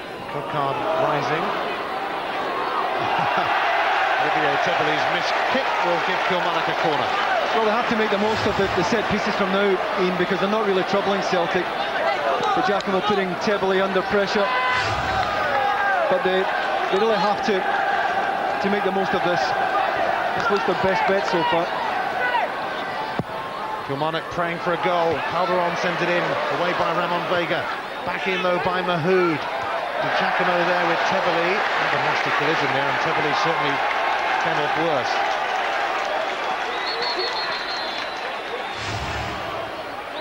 He's prepared to put his head in here, Olivier Tebelly. I think it's the left elbow here that might have caused the damage. And Giacomo, like Tebelly, is looking at the ball there. It's unintentional. There's been another goal up at Pataudry. Aberdeen have managed to get it this time. Harold Stavrum the scorer, but Dundee United still ahead in that one. But on the final day, Hearts lead Dundee by 2 goals to 0. And at the moment they're heading into Europe, but 1 goal now. If Kilmarnock hang on, they could yet still snatch that European spot. This is what happened to Olivier Tebelly. I've got to say, Tebelly's played well, Ian. He's come in from the cold this afternoon. He's had his hands full with the Giacomo, but he's played him well.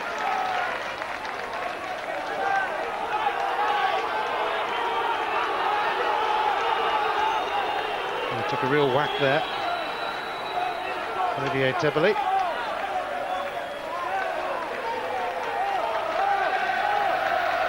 He won't be around whilst his throw-in is taken.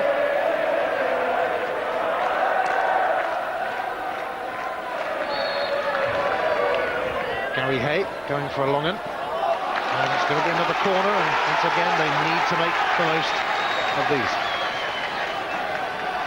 I think we need to get someone who can get above Ramon Vega, because he has defended his penalty area so well this afternoon, as he has done throughout the season.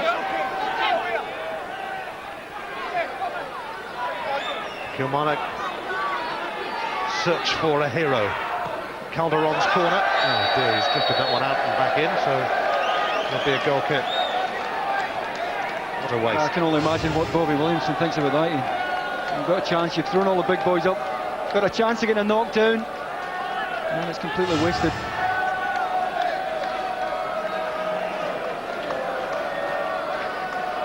And it's the second leg of the FA Youth Cup final this Tuesday night from Ewood Park. Blackburn against Arsenal, and you can see it on Sky Sports 1 from 7:30. The Gunners with a rather healthy first leg lead, it must be said, 5-0.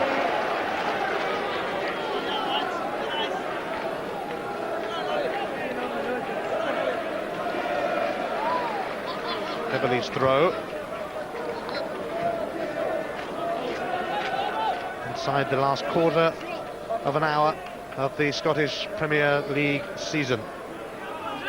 Another goal at Fir Park. There's been a few there this afternoon. Motherwell 2, St Mirren 3. Stuart Elliott from the penalty spot.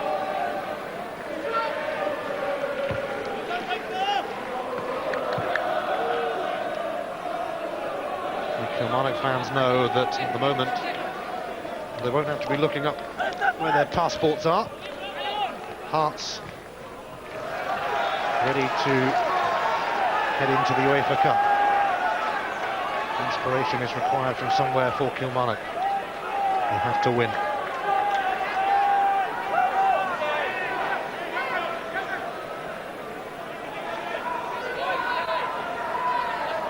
Tebele's throw. Kevin McGowne knocked that one away, but it's going to go back to Tebele. And McGowne knocks it away again. Feeling of deja vu. McNamara. Tom Boyd getting in. Fancy flip from Boyd. McNamara's cross. Away by Dindeleux. This went over the head of Maloney. Here's Calderon with a chance to break.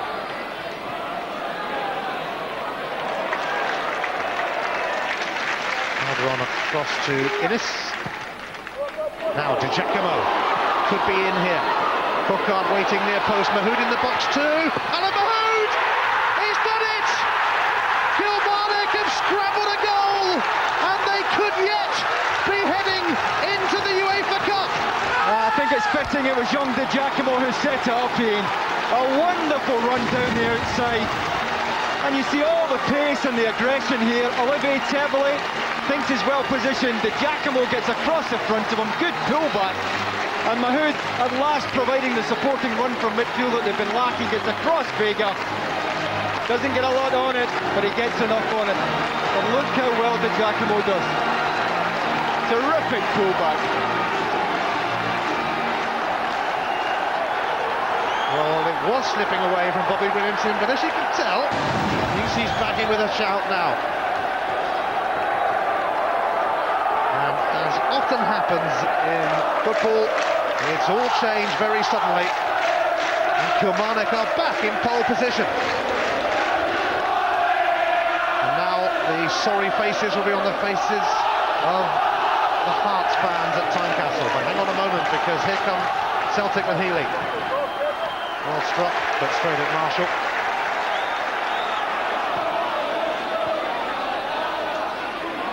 Alan Mahood's goal could take Kilmarnock into Europe, except that Jamie Smith is trying to give them a bit of a panic attack. Well, they made up an awful lot of ground, Alan Mahood, to get in the end of the pullback. See Giacomo, a quick look up there before he played him in. And Mahood, under pressure from Vega, gets a toe poke on it. And what an important toe poke that could be when the dust settles on the fixtures this afternoon. Alan Mahood may well have toe poked Kilmarnock into Europe. Because as it stands, they are now in the UEFA Cup spot. But they've got to win with Hearts 2-0 up against Dundee. They've got to hang on for the final 10 minutes. Mind you, they can be very dogged and determined when they want to be. They have to be now. They've only ever beaten Celtic 4 times since the Premier League was formed in the mid-70s. All those 4 victories were by a 2-0 scoreline here at Rugby Park. They could certainly do with that sort of cushion to make it a little less frantic. But they have set up quite a finale to the Scottish Premier League season. It looked like it wasn't going to happen for Bobby Williamson, but at the moment it is happening. I think Bobby's been in the game long enough, though, to know there's still a bit of work to do here. He's still got, what, 8.5 minutes plus stoppage to go.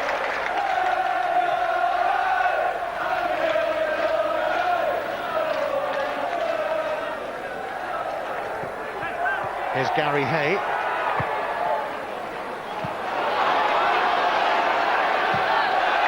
Well, I'm sure if Kilmarnock do hang on here and get into Europe, Craig Levine and Hearts will have something to say about the team that Martin O'Neill has put out here.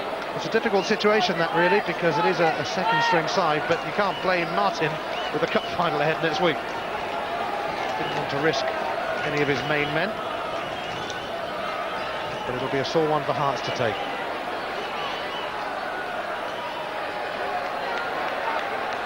Just remember, Larson and Moravcik were never going to play anyway because of injuries. Well, they've really got to treat the ball as a prisoner now. They can't afford to give the ball away cheaply, Kilmarnock. They've done it throughout this match. And they have to make sure they get as much of the ball as possible. Dindeleux.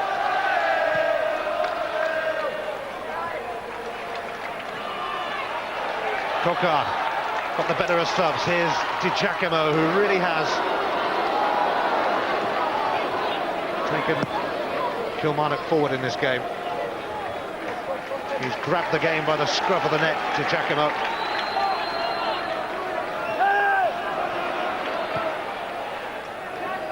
Just 18 years of age. Mahood, the goal scorer. Cocard. Here is Giacomo.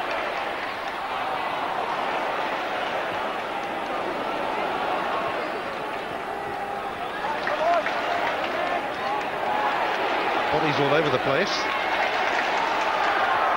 Oh, had his foot in then, Sanjuan.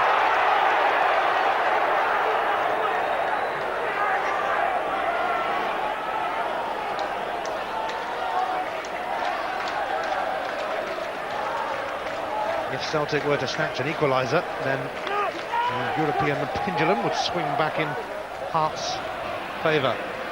And they might be in here. Killie is there. Oh, and Maloney with a wonderful chance, but he didn't really connect properly. Well, Celtic, on one of the few occasions in this second half, getting in behind there. Good ball by Alan Stubbs. And a decent pull back as well. And it sat very nicely for the youngster. Once again, just lacked the composure to find the target. Celtic have had twice the number of attempts on goal than Kilmarnock.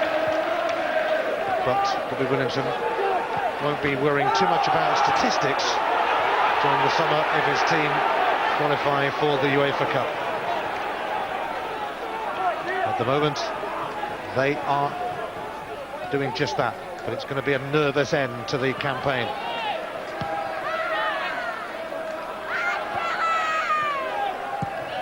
Away by McGowne.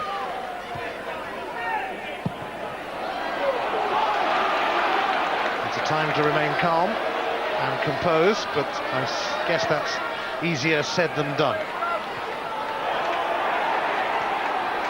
Now Calderon, and here's Giacomo. It would be fitting if he could clinch it for Kilmarnock, but what a tackle from Mahi. I still think he should be getting the shot away here, Ian, the youngster. That time to get the shot away. Mahi eventually gets round the back.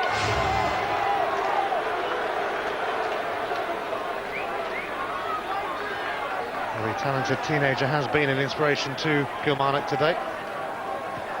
Mahood finds Giacomo. Glasgow born with an Italian granddad, hence the name.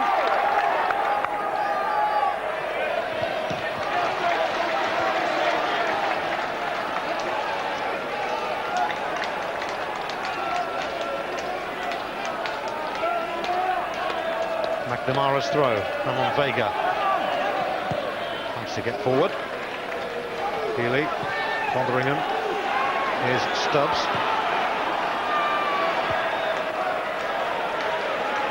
Innes. It's time to hang on to the ball, really, for Kilmarnock. I've got to keep it in. That's just giving it away ever so cheaply. What they could be doing with someone like Ian Durrant to get on the ball and make sure they don't lose it. Well, Jackie McNamara could be in. And Harry Hay was very close to him, and just as well. It's a corner, though. Well, Kilmarnock gets switched off here. It's a good run by Jackie McNamara, not initially picked up. And Gary Hay, it just won't fall for Jackie McNamara. Gary Hay manages to get round the back.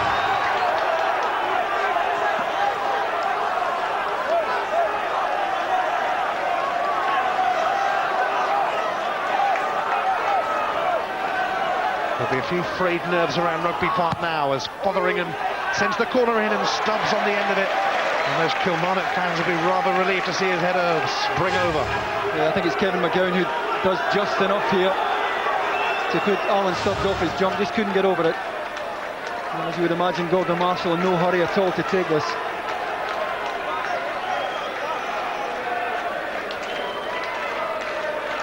A nervous end to the season for the Kilmarnock fans, nearly in the UEFA Cup. Mark Reilly waiting to come on for them to shore things up. Calderon will make way, but here's Colin Healy, and Ramon Vega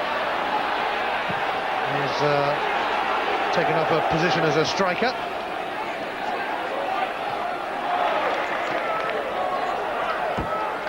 Boyd. Vega.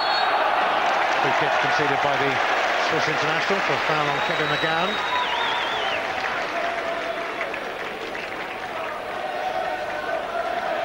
Kilmarnock closing in on a European spot.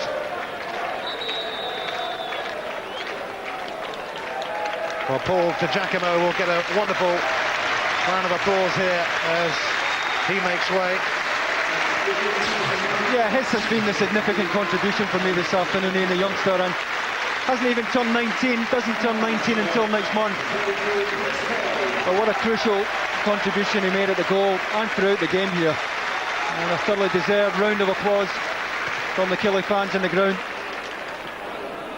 17-year-old striker Chris Boyd comes on for his debut. De Giacomo has a bit of a calf problem.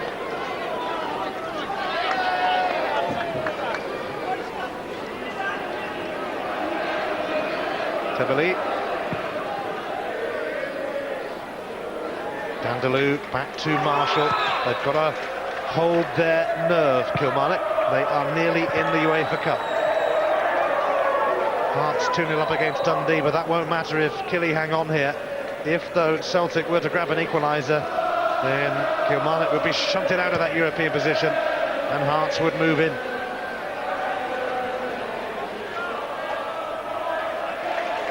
For inside the last minute of normal time, there'll be 2 minutes of added on time. Ramon Vega. Calderon away to Boyd, just on, and he's been obstructed, and it's going to be a yellow card for Olivier Tebeli, which is greeted by the Kilmarnock fans.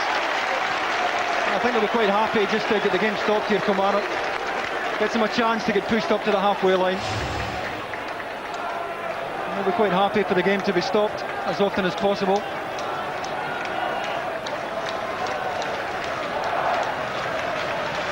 I don't think Hearts are going to be too impressed with the side put out by Celtic, as I mentioned. Kilmarnock, though, won't be too bothered, that's for sure. Just Boyd. It's all about keeping the ball down that end now if they can. Your man of the match today?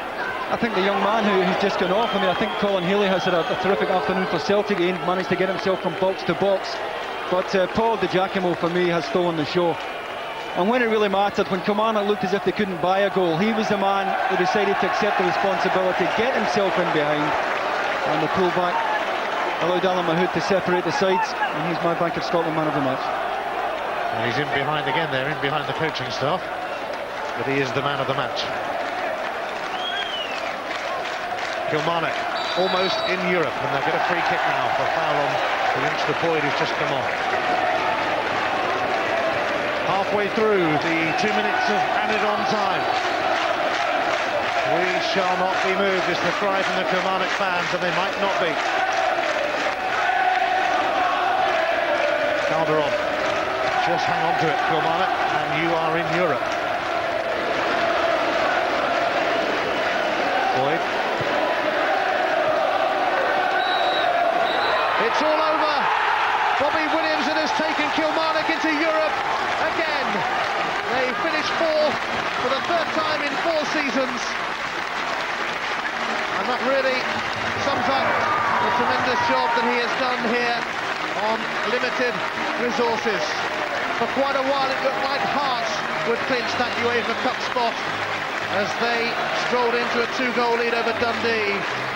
Ali McCoist had to go off injured in the second half, but he's played his part this season in securing European football again for the Rugby Park faithful. It's smiles all round, but for quite a while here it wasn't. It looked like it was going to be Hearts Day, but Kilmarnock eventually got there through Alan Mahood's goal. A scrambled goal, a toe poke, but a vital goal, because it takes Kilmarnock back into Europe. Also, though, today is about this man. Ali McCoist bows out. A legend with Rangers, a career that began at St Johnstone, that also took in Sunderland, and that ends here in Kilmarnock. What a career, what a player, what a goal scorer, what a legend. It's farewell to Super Ali, but it's hello to Europe once again for Kilmarnock. Quick word about Mr McCoist though, David? Yeah, I mean, I think all the adjectives have been used about him, but you know, I think the fact that he's still playing at his age tells you the love he has for the game. And you know, for him to finish in a high, I think it's fitting given his contribution to Scottish football in general. And Kilmarnock, you have to say, really have fallen over the finishing line today, but you have to remember the good work they did in the early part of the season. And although Hearts will be desperately disappointed, I don't think many would grudge Kilmarnock their UEFA Cup spot today. Well, they took their time clinching a place in Europe, not just today, but over the last few weeks. In the end, it all came down to Alan Mahood's toe, and his toe took Bobby Williamson and Kilmarnock into Europe again. They pip Hearts to UEFA Cup spot. It finishes at Rugby Park. Kilmarnock 1, Celtic 0. Park, well, delirium. Killie did it. And how they put their fans through it today. Hearts were on course for that European spot, but Mahood's goal against Celtic saved the day. Reaction coming up. Well, a tense afternoon if you're a Kilmarnock fan, but at Rugby Park they did it. 1-0 they beat Celtic, Alan Mahood's goal, and that means they get the European spot because of that victory, in spite of the fact too that Hearts still won at Tynecastle. More on that soon. Two bookings this afternoon, Dindeleux of Kilmarnock and Olivier Tebley of Celtic. He was booked. A rare appearance from Tebley. Kilmarnock had the better chances in the first half. McCoist had won, but he couldn't score, so they couldn't get their noses in front. And the only fact that mattered in the second half was Alan Mahood's winner. 1-0, and that means after a very, very tense affair, Kilmarnock go into Europe next season, which is fantastic for them. And I'm delighted to say, well, he's had a face wash there. Kilmarnock. Just wiping the brow.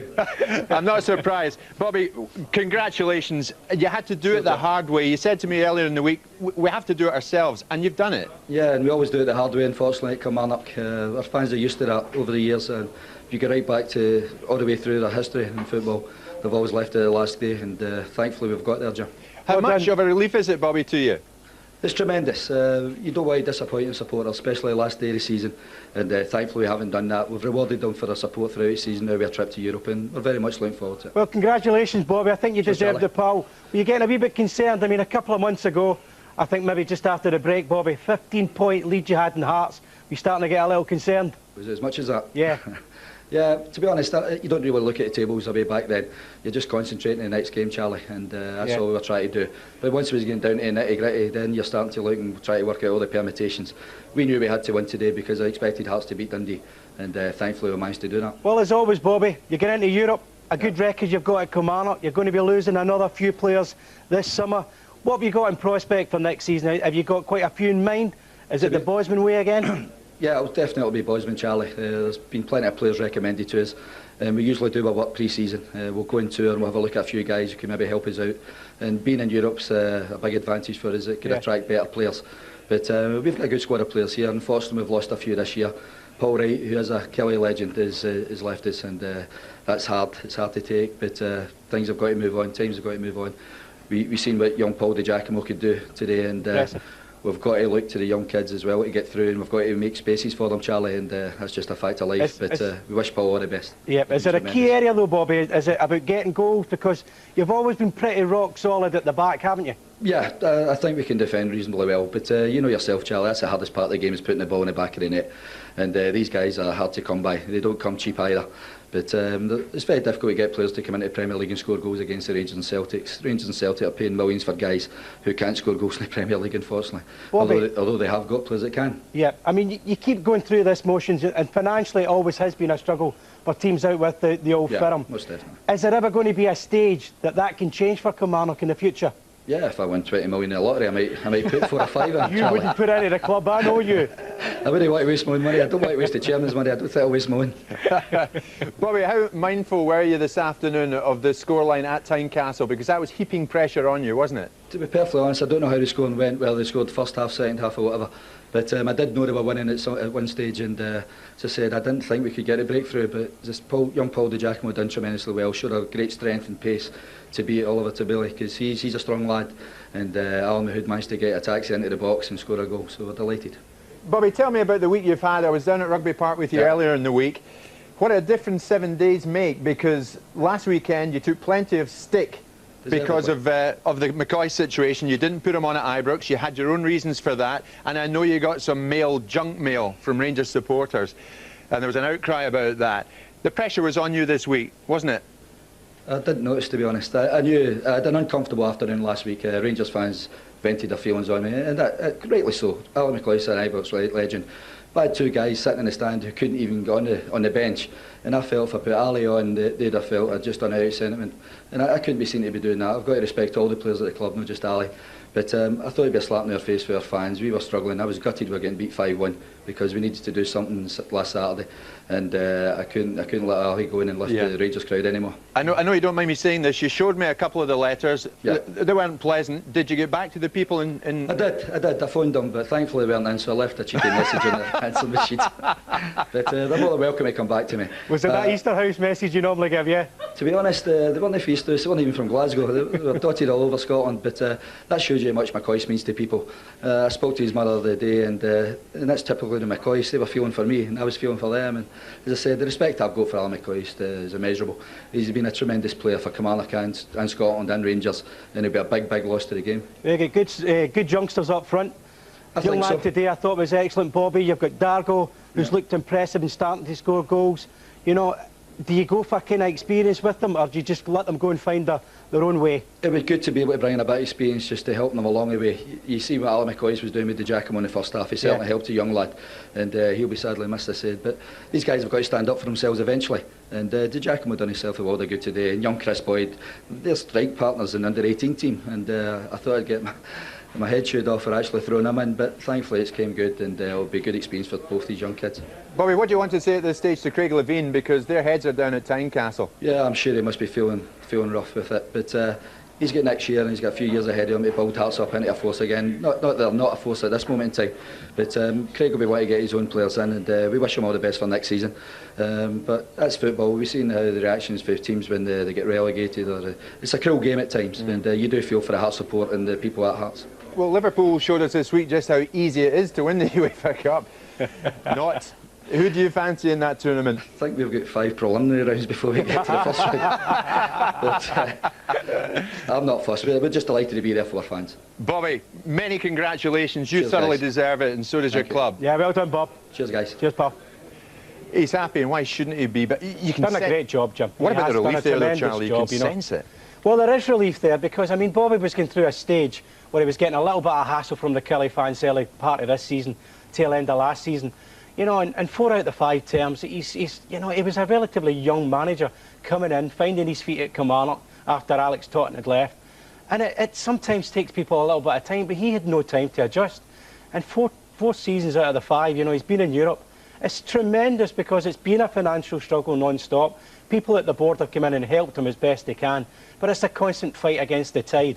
And yet again, to get into Europe, I know they let the lead gradually beaten up by Hearts, and it's unlucky for them today, but you know, I think Bobby Williams has done a tremendous job at Kilmarnock. The buying and purchasing of McCoist was clever. Durant was even more solid, I think, in making him a passing side again. He's got some good young kids coming through, as we've seen yet again today. And I think a couple of experienced signings. Then I see somebody like Billy Dawes. I don't know if his time's up at Rangers, but somebody who can put the ball in the net for Bobby Williamson's team. That team will be back in Europe again if they get that type of signing. And their effort today has rightly put pressure on the Kilmarnock board because they have to change things for him. Can they not? But he can't put pressure on the Kilmarnock board because they are a board who run efficiently and they run within their budget. They ain't going to change that just for the sake of it. Bobby knows that situation. He regards that situation as something personal, that he has accepted. He can't demand anything. And the fact is that, like David Provan said before kick-off, he's made a rod for his own back in a way. Because he's done so well, he's made the achievements, he's made the transformation to getting Kilmarnock a normal standard side into Europe consistently. And because of that, Bobby's well respected at Kilmarnock. People like McCoist, Durant, all came because they knew the guy, they knew what he was up to, and that's been a big benefit for Killie. Well, an emotional day for Ali McCoist. It's his last game ever, but what a career. Let's hear from him now. He's with David Tanner. Thanks, Jim. Ali McCoist, MBE, former footballer. How does that sound? Well, that's the way it goes.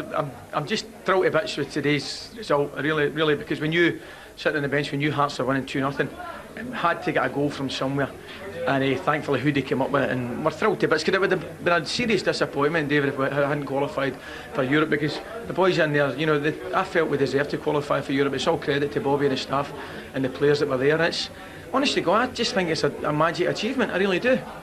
When results shaded after the winter break, did you worry that it wouldn't come for you? No, I'm not a great worrier, believe it or not. I knew the results shaded a little bit, and our home form wasn't probably as good as it should have been. But to be fair, we dug in away from home and we got some great results. And really, at the start of the season, I think if a home game, you needed to win it to qualify for Europe. I think we'd have taken that. Maybe not against Celtic, obviously, who are the champions. But I mean, we went out there today and we played. We hit the post with Celtic a couple of chances, we had a couple of chances. But magic, it's the place, the lads in there are delighted, and rightly so. European football again. Did you think the turning point in the game was when the old striker was taken off? Probably. No, you'll be surprised. My calf went, I couldn't believe it. It's an injury that I've not had for at least a fortnight, and I failed to go, and that was it. And thankfully with substitutes to go on. But I mean, you don't like singling any lads out, but I thought young Giacomo up front, for one of his first big games, I thought it was tremendous, and hopefully he'll have a great future ahead of him. He's about 18, and about 18 years ago you signed for Rangers. I mean, that's a remarkable statistic, that, isn't it? How did he stand up to the pressure today? I thought he did really well, because I think, to be fair to him, he knew beforehand it was explained on the tactics board that he might have to do a wee bit more running than usual, and I thought he handled that pressure very well. When do you think it'll sink in that you are now an ex-footballer? Probably tomorrow morning. The lads are, the bad news is Charlie will kill himself laughing, but Durant's organised my farewell night out tonight, so that'll probably finish on Thursday. Can you make it? I'll make it, all right, don't worry about that. Perhaps not in time. Ali, well done, it's been a pleasure talking to you over there. Thanks very much, Dave, thoroughly enjoyed it. Thank you. And you can imagine exactly what sort of night out that will be. Well, he says it won't sink in until tomorrow. Well, if Durant's organising a night out, it'll be next week before it sinks in, because his head will just be coming back down to normal. Do you think Bobby Williamson, to a degree, heaped a bit of pressure on himself by signing a Rangers legend like McCoist? No, because the profile of the club has been raised. The issue for the Kilmarnock Football Club is it had to turn itself round to make an impression in this SPL. And I think it's now done that. Four trips into Europe in 5 seasons confirms that.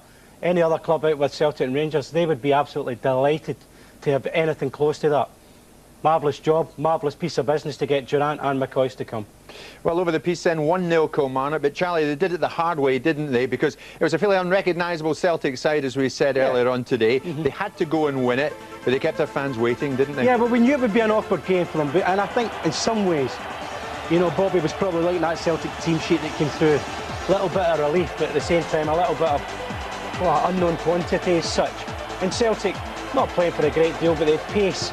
Jamie Smith got in behind, and young Sean Maloney, who partnered them up front. There's no doubt that they caused them problems. Not really hailing problems, but they get into good areas.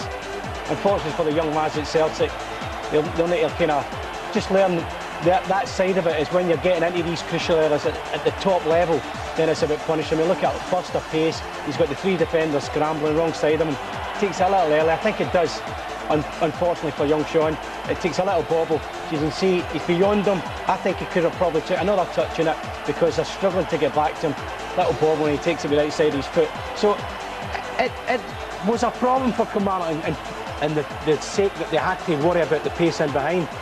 But you know, young the Giacomo, he was impressive. At times he looks as if he's tired when he's on the ball. You know, he's got this kind of lethargic running style. But he's creative, isn't he? Well, he's creative, and he's also got a lovely burst of pace when he wants to go direct at you. This is unlucky. Sanjuan is another tasty player. I think Bobby's done well in the market this season. Dargo's been good for him. He's got a couple of the Spanish boys that came in from Airdrie.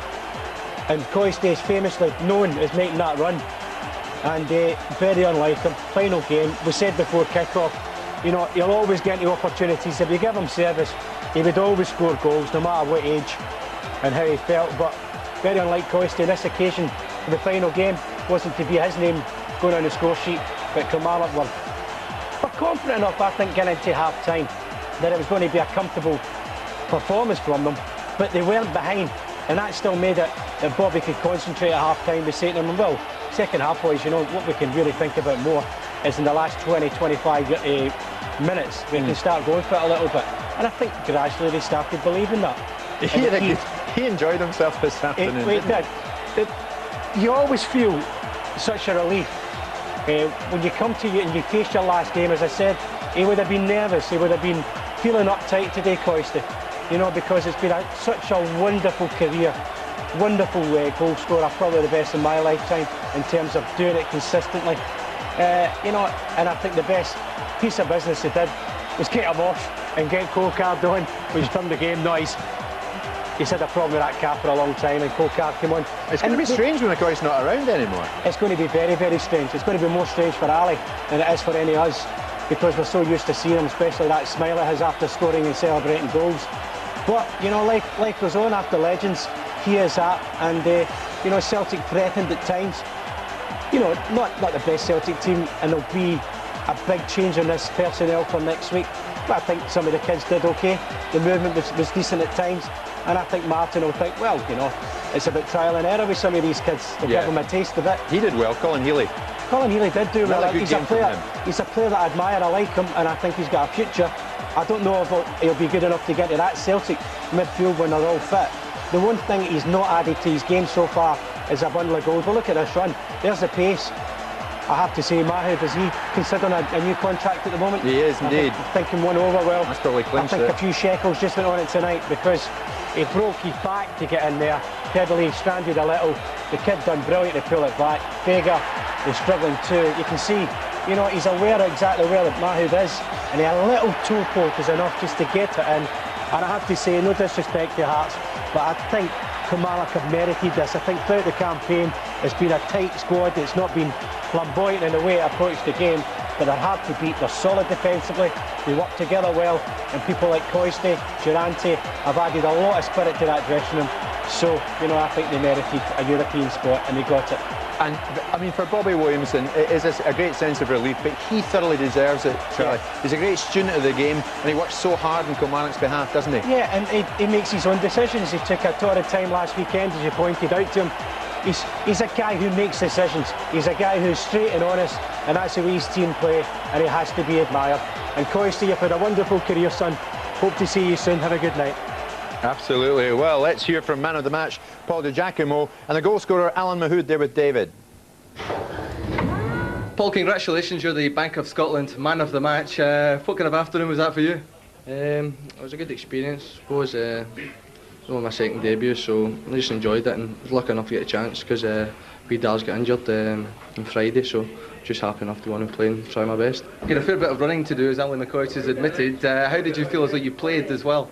Well, it's Coisty's game, he holds the ball up, he's strong, that. I'm more in behind kind of person, but it was good playing up. He's a legend, so it was good playing up beside him. Learned a lot from him over the past couple of years, so he's a great guy. Is it intimidating playing alongside him? Because I mean, he was at Rangers when you were a baby.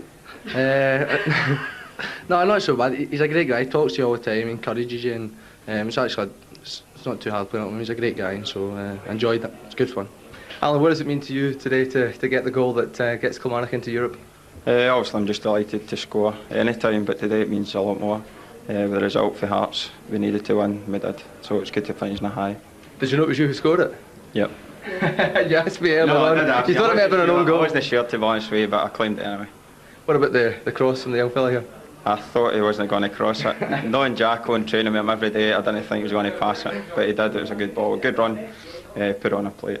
How worrying have the last few weeks been as Hearts have managed to claw back the difference? It has been worrying because it's been in our own hands and we've not really taken it. But the boys dug in and we've done it. Good stuff. Well, listen, Alan, well done on getting the goal. Can I ask you to do one more thing? That's to present the Bank of Scotland SPL Man of the Match award to Paul. 14, I can't drink this. I'm sure there'll be a few volunteers who'll take that from you. Cheers. Thank you. It's their day undeniably, isn't it? Kilmarnock have done it. They had to push for it, but they did it. This is top 6 results from this Sunday afternoon. So sad for Hearts. Hearts 2, Dundee 0. Adam and Cameron the scorers. Kilmarnock 1, Celtic 0, as we know. Alan Mahood there, you just heard from him. And what about that one? Rangers 4, the Cup finalists Hibs 0. Alberts, who may be off. Then 2 from De Boer and Vidmar, who may be off. With 4-0 for Rangers in that one this afternoon. So Celtic finished as champions on 97 points. He didn't get the magic 100. The winning margin over Rangers is 15 points. Hibs are third, and Kilmarnock have made it into the UEFA Cup by 2 points over Hearts. Dundee complete the top 6. Let's check out the bottom 6 results in the SPL this afternoon. At Pittodrie, Aberdeen 1, Dundee United 2. Benitez and Lilly put United ahead. Stavrum got one back, but a defeat on the last day for Aberdeen. Dunfermline 0, St Johnstone 0 at East End Park. Nothing much to shout about that. Quite the reverse at Fir Park. Motherwell 3, St Mirren, who are already relegated, but they've gone in style, 3. Keith Lasley got the opener there for Motherwell. Then Kitongo made it 1-1. Fenton 2-1 St Mirren. Kitongo 3-1 St Mirren. I think they got a nosebleed then, Charlie. And then 2 from Elliott that made it 3-3 at the end of the day. Let's check out the bottom 6 table then. Aberdeen finished top of the bottom 6 despite losing at home today. Then come Motherwell, Dunfermline, St Johnstone, Dundee United and St Mirren, who, as I said, sadly are relegated, but a brave fight. This is maybe the most important goal Alan Mahood has ever scored because it's put Kilmarnock into the UEFA Cup next season, and a good money spinner hopefully for them at that. More reaction. Well, Bobby Williamson's Kilmarnock won today. They won 1-0, and as a result, they are in Europe next season. Many congratulations to them. Commiseration to Hearts, who won 2-0 at Tynecastle. It wasn't enough from them. From Charlie and me, bye for now.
Yeah, delighted. I had a good idea Hearts would get a result today. When the chips are down, Hearts would look them up very good, and I knew they would beat Dundee. No disrespect to Dundee, I just felt Hearts wanted it more, and we wanted it as well, and we managed to get a result against Celtic. The side put you through every emotion, surely, in that match, because there were long spells. You didn't look as if you were going to get the win. That's correct. We had the post in the first half, and I'm sitting beside the chairman in the first half, and I'm thinking, what do we put ourselves through this for? and then we get a result, and that's the reason you do it. You see how happy you make people.